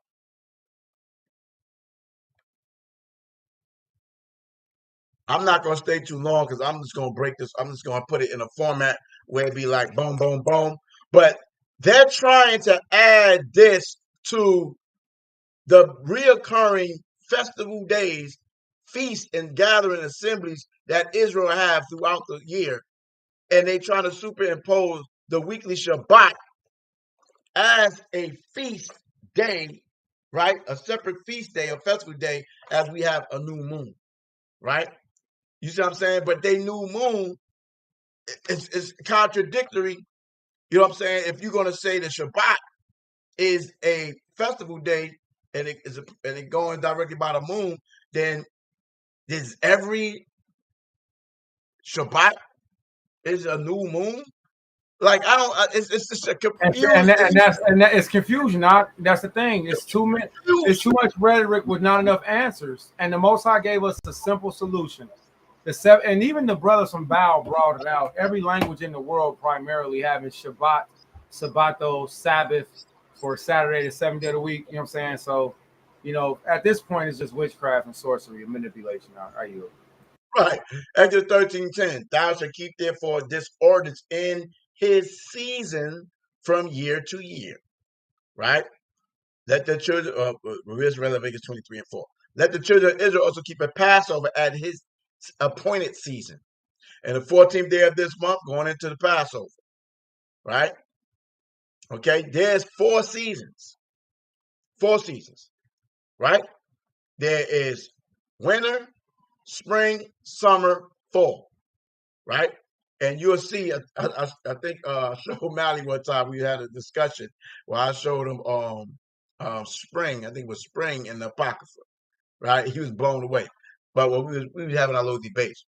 All right. So he pointed the moon for a season, the sun north is going down, right? So when we're dealing with season, understand there's 4 seasons.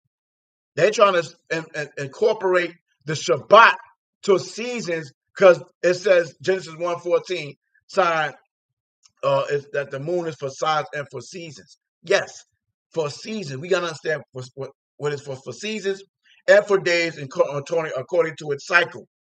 But its cycle doesn't have nothing to do with all the information we was bringing out about a recurring 7-day intervals, right? That is impossible for that to equivalate to the 8th, 16th, 22nd, and 29th every month. If we're coming from the creation story from Genesis 1, which is, for an example, let me pull up a calendar. Can I pull up a calendar? I want to pull up a calendar so you can probably see what I'm trying to say, right? I'm gonna let this play, then I'm gonna pull up a calendar and I'm gonna come back. But listen, this rock with me right quick. Let me pull up a calendar right quick. Let me pull up a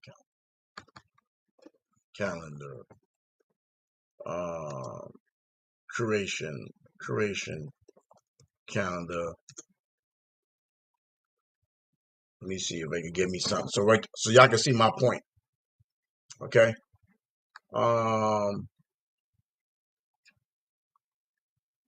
Let's see. All right, we can use this. Check this out. If we go from Genesis, and that's the beginning of everything is Genesis, right? 30-day calendar. Let me get a 30-day calendar. Hold on. Let me get a 30-day calendar. You get a 30-day calendar. Hold on.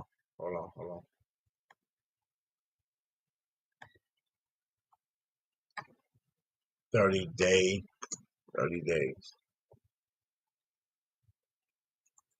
Oh, let me get that. All right, let's get a 30-day calendar. I only want 30. Let's do this right. Let's use this one. All right, let's use this one. Rock with me now. Okay. All right, let's just reinvent this, right? Because if we go into, I think I got the breakdown somewhere from Genesis 7 and Genesis 8 that shows you that our days was 30 days. Okay? 30 days. Okay? Right? And 30 times 12 is what? 360, right? But let's go. Let's say this is the first day the Most High created everything. I mean, the first day of creation. One, correct? Isaiah, I want you to help me. Make sure I'm on point with this, brother. I need your input. Dragon. First day of creation. This is the creation story, right? Can you read Genesis 1, sir?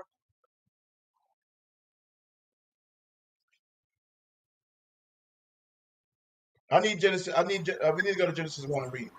Pulling up right now. Genesis chapter 1, verse 1. Yeah. In the beginning, Allah created the heaven and the earth. And the earth was without form and void, and darkness was upon the face of the deep. And the spirit of Allah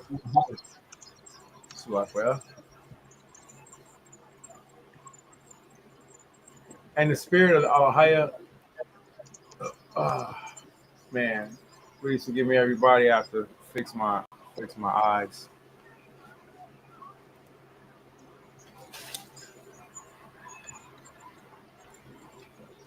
All right, Thwad, excuse me, my screen was too large. I hate excuses, so I just like to get stuff done. All right, so Genesis chapter 1 and verse 2. And the earth was without form and void, and darkness was upon the face of the deep, and the spirit of Allah moved upon the face of the waters. Verse 3. And Allah said, let there be light, and there was light. Verse 4. And Allah saw the light, that it was good. And Allah divided the light from the darkness. And Allah called the light day, and the darkness he called night. And the evening and the morning were the first day. And Allah said, let there be a firmament in the midst of the waters, and let it divide the waters from the waters. And Allah made the firmament, and divided the waters which were under the firmament from the waters which were above the firmament. And it was so. And Allah called the firmament Hashemayim, heavens. And the evening and the morning were the second day. And Allah said, let the waters under the heaven be gathered together unto one place, and let the dry land appear. And it was so. And Allah called the dry land Aratzah, earth.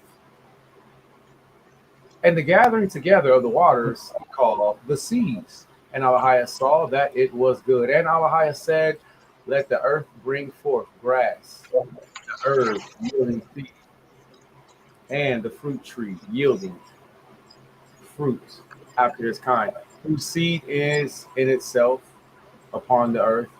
And it was so. Verse 12, and the earth brought forth grass and herb yielding seed after his kind, and the tree yielding fruit, whose seed was in itself after his kind. And Allah saw that it was good. Verse 13. And the evening and the morning were the third day. And Allah said. So we're looking at the third day, correct? Correct. Okay, go ahead. Verse 14. And Allah said, let there be lights in the firmament of the heaven to divide the day from the night, and let them be for signs and for seasons and for days and years. And let them be for lights in the firmament of the heaven to give light upon the earth. And it was so. Oh my God, my bad. Sheesh. I didn't mean to do that. I don't know what I did. Okay. All right, brother. My bad. Genesis chapter 1, verse 15. And let them be for lights in the firmament of heaven to give light upon the earth. And it was so. Genesis chapter 1, verse 16. And Allah made two great lights, the greater light to rule the day, and the lesser light to rule the night. He made the stars also, and Allah made them in the firmament of heaven to give light upon the earth. Genesis chapter 1, verse 18. And So to what day, rule. what day are we in now? We in the third day? Come we are. So we in the third day, y'all, okay? Chapter 3, 1, verse 2, 16. Genesis 3:16, the third day. Okay. Oh, I'm sorry. I'm sorry. Genesis chapter 1, verse 13. My bad. I said 3:16. I'm thinking about man and having dominion. Genesis chapter 1, verse 13 is the third day, and we're in verse 16. We're in verse 16 now? Okay. All right. So we're in verse 16. So so 14, I wanted to get there. 14, God said, let there be lights in the firmament of heaven to divide the day from the night, and let them be for signs and for seasons, for days and years. And let them be for lights in the lights, let them be for lights in the firmament of heaven, and to give light upon the earth, and it was so. Right? So they're for signs and for seasons, right? And days and years. I don't see month there. But anyway, I don't see month there. But go ahead, let's go. Go ahead. Verse 16. Allah made two great lights, and the greater light to rule the day, and the lesser light to rule the night. And he made the stars also. Genesis chapter 1, verse 17. And Allah set them in the firmament of the heaven to give light upon the earth. Verse 18. And to rule over the day and over the night, and to divide the light from the darkness. And Allah saw that it was good. 19. And the evening and the morning were the fourth day. Okay. So we're gonna stop there. We're gonna go right there. I just want you to read, if you could just read to the 5th day, 6th day, 7th day, right? So we'll look at the calendar. So we got the 4th day, the moon. Where is it? Where's the moon? Where's the moon? Right here. Right? 4th day. 4th day. Then what after we have that? What do we have after that? So read that 5th day. What was created on the 5th day? Let's go to the sun. One more time. Read the 5th day. Don't read the whole thing. Let's read what it says the 5th day. Verse 23, Genesis chapter 1. I'm sorry, Genesis chapter 1, verse 20. And Allah said, let the waters bring forth abundantly the moving creature that hath life, and fowl that may fly above the earth in the open firmament of the heaven. Verse 21. And Allah created great whales and every living creature that moveth with the waters, which the waters brought forth abundantly after their kind, and every winged fowl after his kind. And Allah saw that it was good. And Allah blessed them, saying, be fruitful and multiply, and fill the waters and the seas, and let the fowl multiply in the earth. Verse 23, and the evening and the morning were the 5th day. Good. Verse 24, and Allah said, let the earth bring forth the living creature after his kind, cattle and the creeping thing and the beast of the earth after his kind. And it was so. And Allah made, Genesis chapter 1, verse 25, and Allah made the beasts of the earth after his kind, and cattle after their kind, and everything that creepeth upon the earth after his kind. And Allah saw that it was good. Genesis chapter 1, verse 26.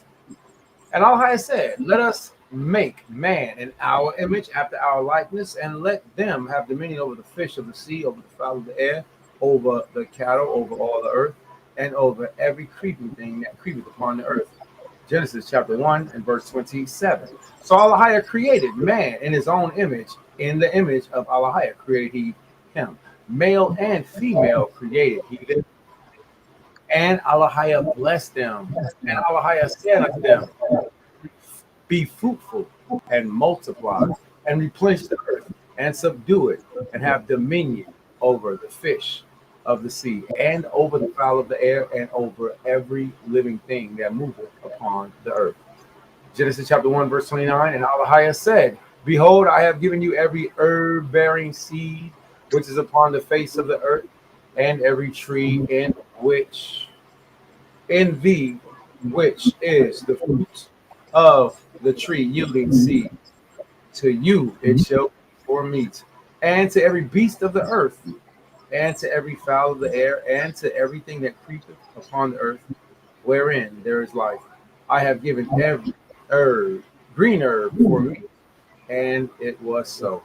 Genesis chapter 1, verse 31. And Allah saw everything that he had made, and behold, it was very good. And the evening and the morning were the sixth day. Kala Shadad, Devati Howard, Naisha, Wana Shemai. All that Yahweh said, we do and hear. Okay, so and the next day when you go to Genesis 2, right? I'm trying to download this thing so I get an example for y'all for if we can just figure this thing out real quick. Give me 1 second. I'm sorry. Let me just save this image. Saving it. I'm about to post it in the studio. I want to get a different image. Where are you? Let me do it again.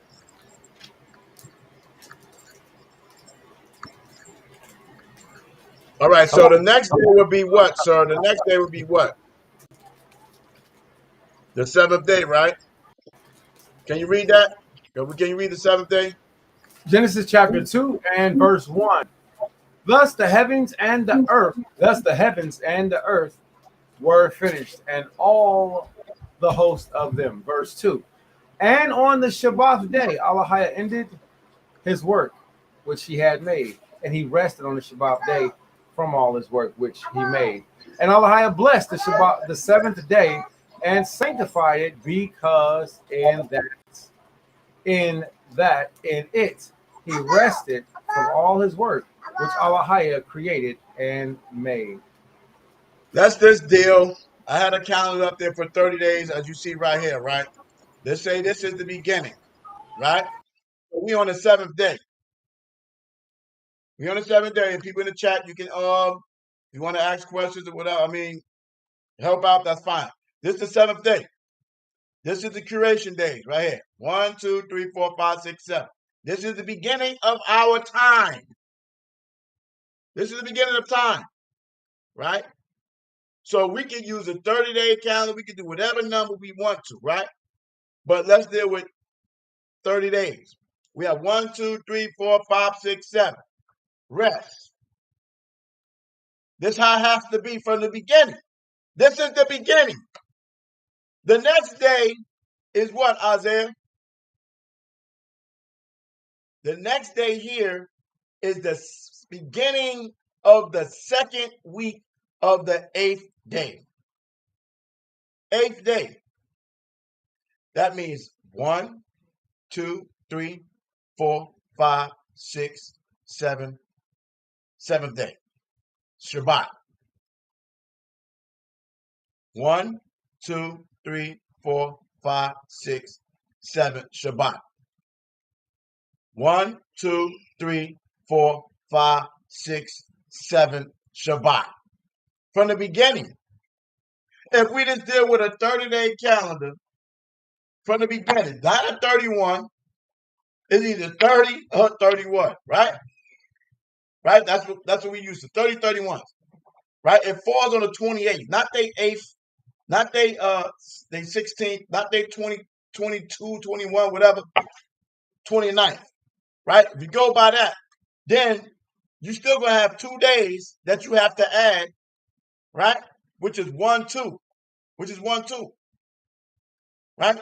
And if I do this, hold on, let me get this other one. Where's the other calendar? Right here. If I do it with this, and let's say, because they stuck on the day, like the day, period. You feel me? So where's Sunday? Forget about that right there. I'm trying to get the right, because I don't want to confuse. the situation right now, because this is the all right. 1 right there, right? 1, 2, 3, 4, 5, 6, 7. Right? 1, 2, 3, 4, 5, 6, 7. 1, 2, 3, 4, 5, 6, 7. 1, 2, 3, 4, 5, 6, 7.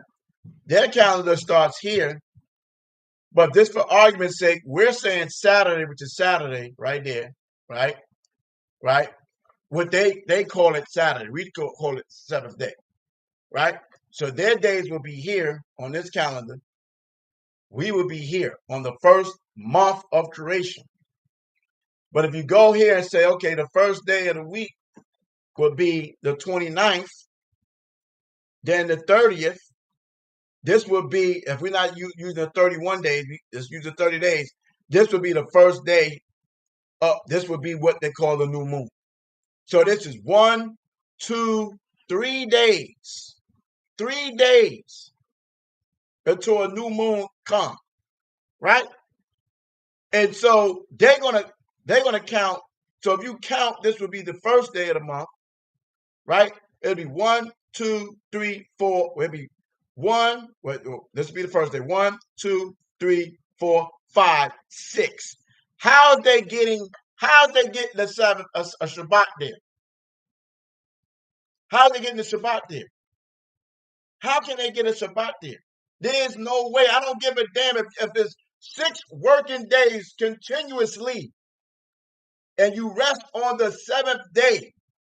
It don't matter what these Negroes talking. You cannot have a set weekly Shabbat based off a moon. It's based off the days. It's not based off that. It's based off days. Do anybody don't understand? I said, do you understand what I'm saying? Who don't understand what I'm saying? Or what I'm trying to say here? And I gotta say, you're conveying it great. You're conveying it great. It lands perfect on a numerical system, and then to try to say the sorcery is that we don't understand the numerical system, therefore we wrong. Like they got some type of secret revelation. It's not like that. Right. It's no way. It's no way. Yeah, I yield, man.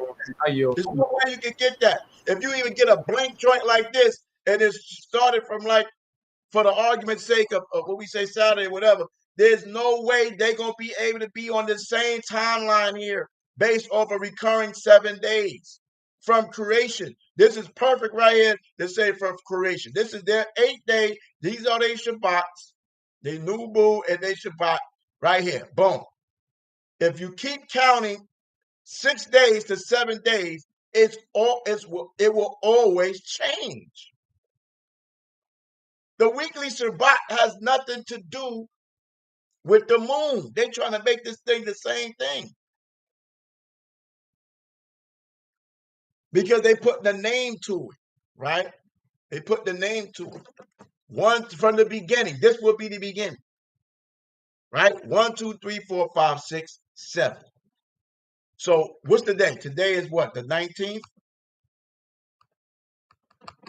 Let me get today's calendar. Today's calendar. What is June? What's it? We in July? July calendar. Let's get July calendar.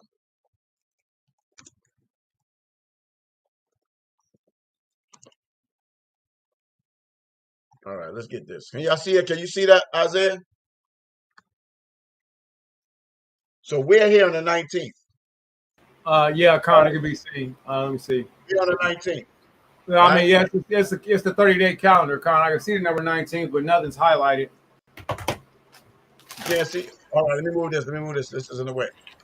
Okay, move this out the way. There we go. I can see a couple screens.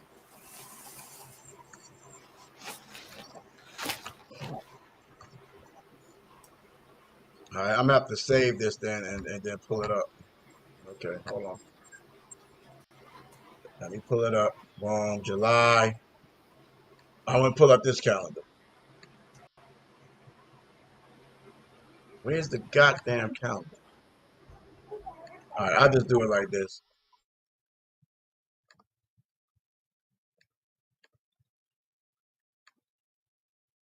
All right, look. We say the 19th Saturday, but we're in the Shabbat right now. right? They days is the 8th, 15th, 22nd, 29th. This is their Shabbat, right? This is their Shabbat, right? And this is their this would be the first day they lunar moon there. 4, 5, hello. 1, 2, 3, 4, 5, 6, 7. Based off this right here, right? 1, 2, 3, 4, 5, 6, 7. 1, 2, 3, 4, 5, 6, 7. That's how they align it and they count, right? If the history and the record shows, right, that our Shabbat landed on Friday, the so-called Saturday. Friday, the so-called Saturday, right? Or like the calendar I showed you from 30-day cycle. 30-day cycle counting from the beginning of time when the Most High say rested on the 7th day, which would be, let's say, the 7th day here, right? Let's say here for argument's sake. 1, 2, 3, 1. The next day would be 1, 2, 3, 4, 5, 6, 7.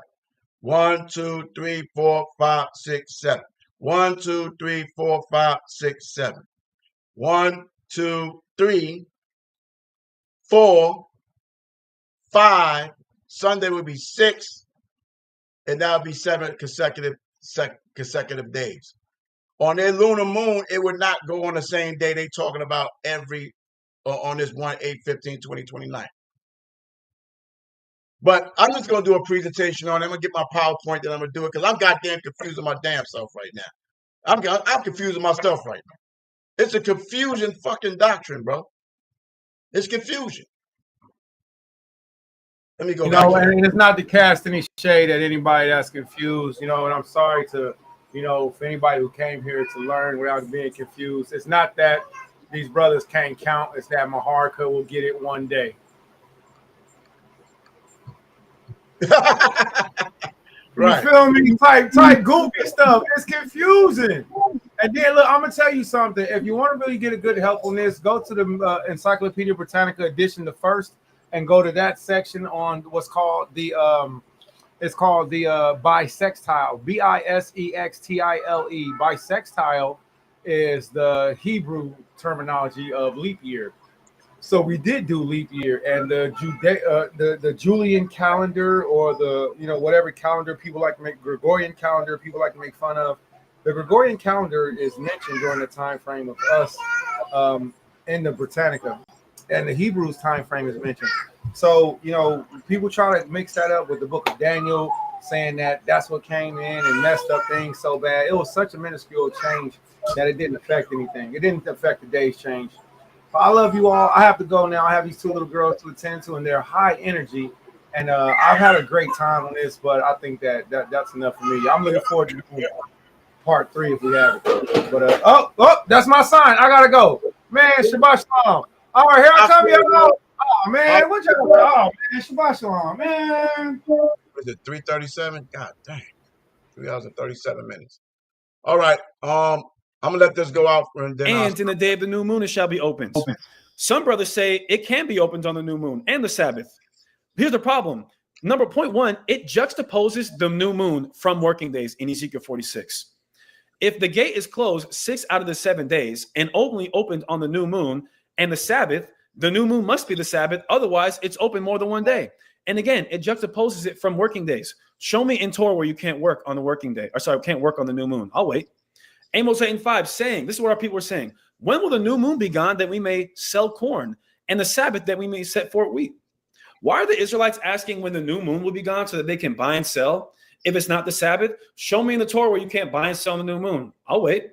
Right. Some brothers say that's the new moon of the 7th month. Here's the problem. They're practicing eisegesis. They want to talk about all the logical fallacies we're committing. They're practicing eisegesis this entire time. They're force-fitting their understanding into the text. It doesn't say that. It says summer fruit in Amos 8:1.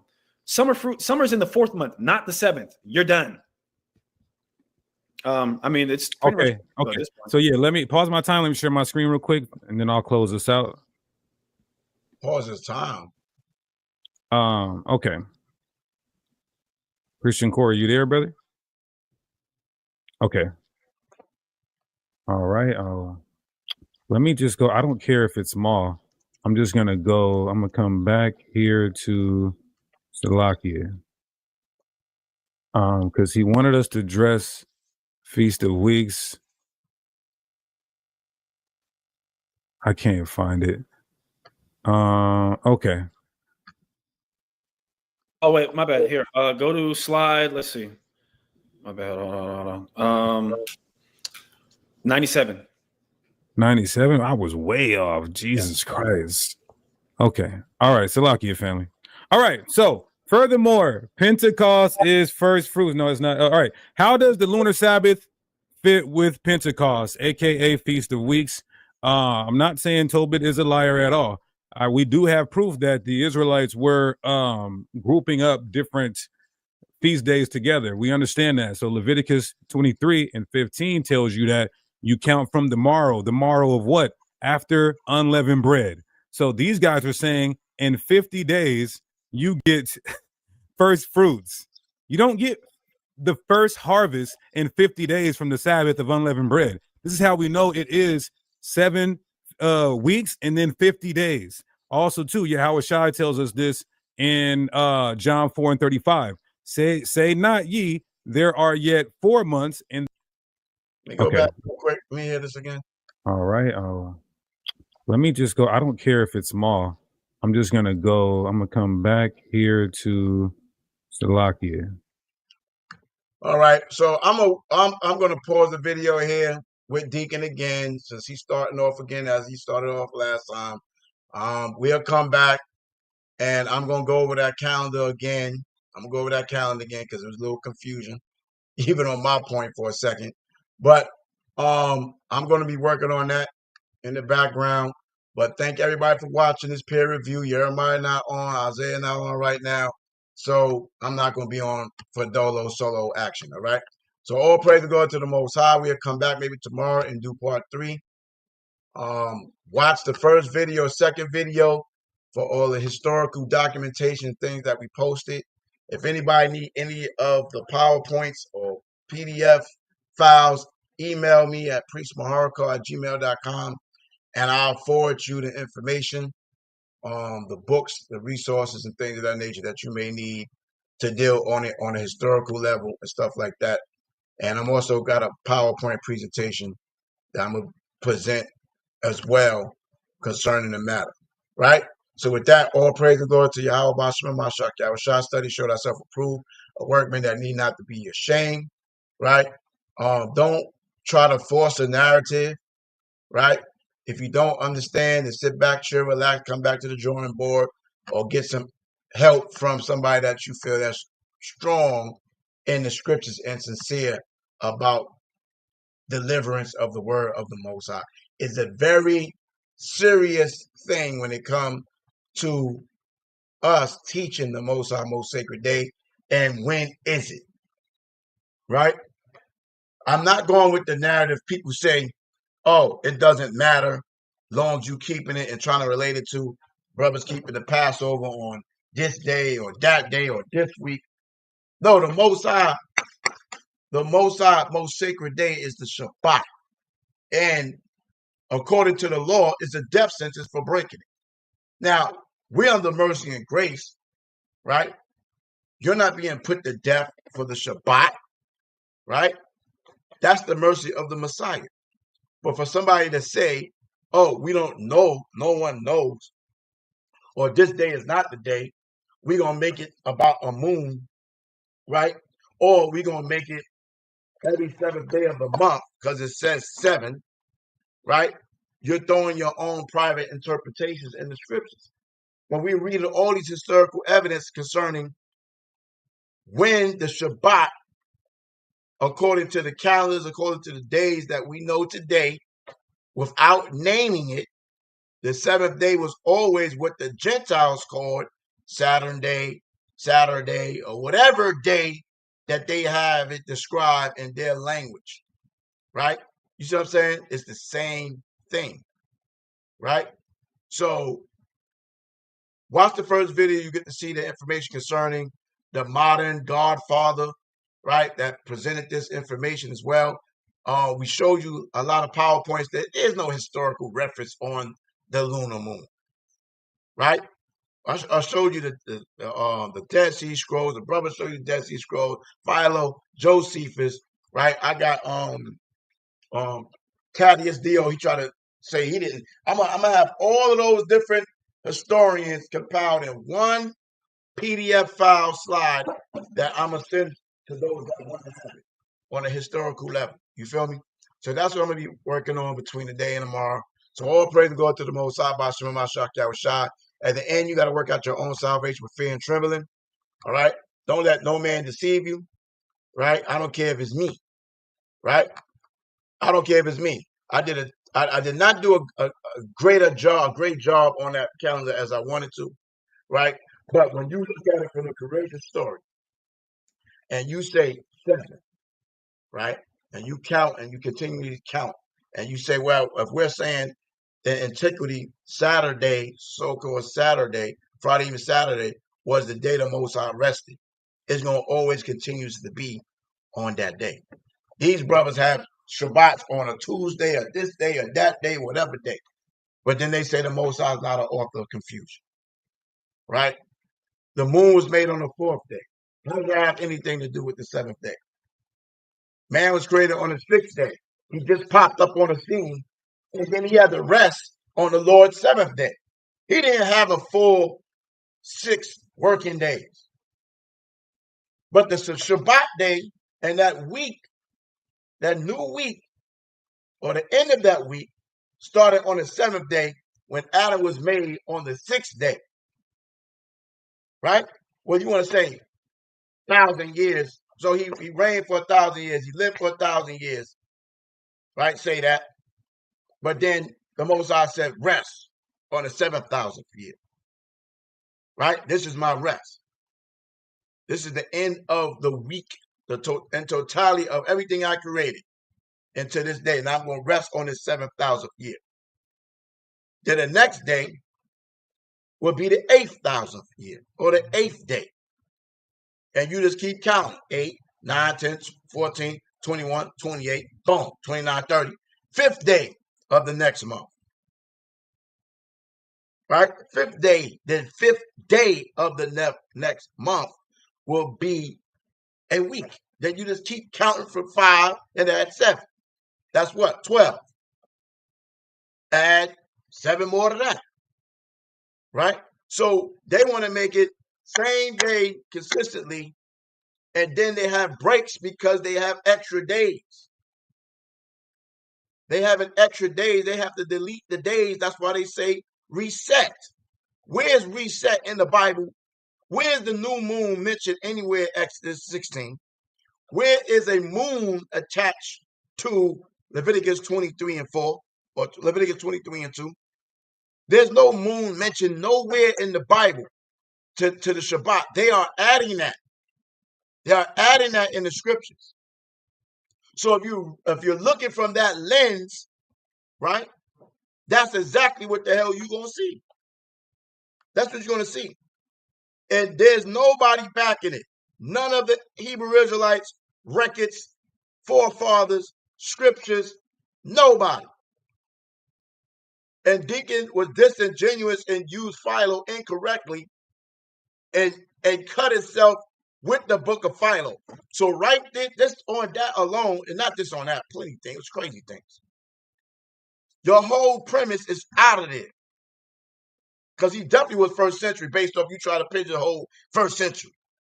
Then the Dead Sea Scrolls. Stop.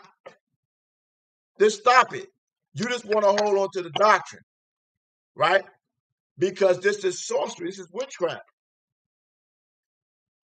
When it seems to be real, it seems to be logical, but there is no biblical reference to it in terms of you just inferring season and festival to make the Shabbat a festival day like Passover, unleavened bread. Unleavened bread, first fruits, tabernacles, right? Or even dedication. Even these dedications and Purim. All these things were set around the middle of the month. if you start looking at these things. So I'm definitely going to put all that together, look at all our feast days, and see what time of the month are they occurring, and the phases of the moon and all that stuff like that. You see what I'm saying? So I hope that you got something out of this, right? We're going to do another peer review concerning it. You know what I'm saying? If the brother's not available, I'm just going to wait for the brothers to be available, right? So I hope you enjoyed the presentation. With that, I'll say shalom. Shabbat shalom. Be good. All praise and go to the Most High. We're not going to let this up. We're not going to let it go, right? Or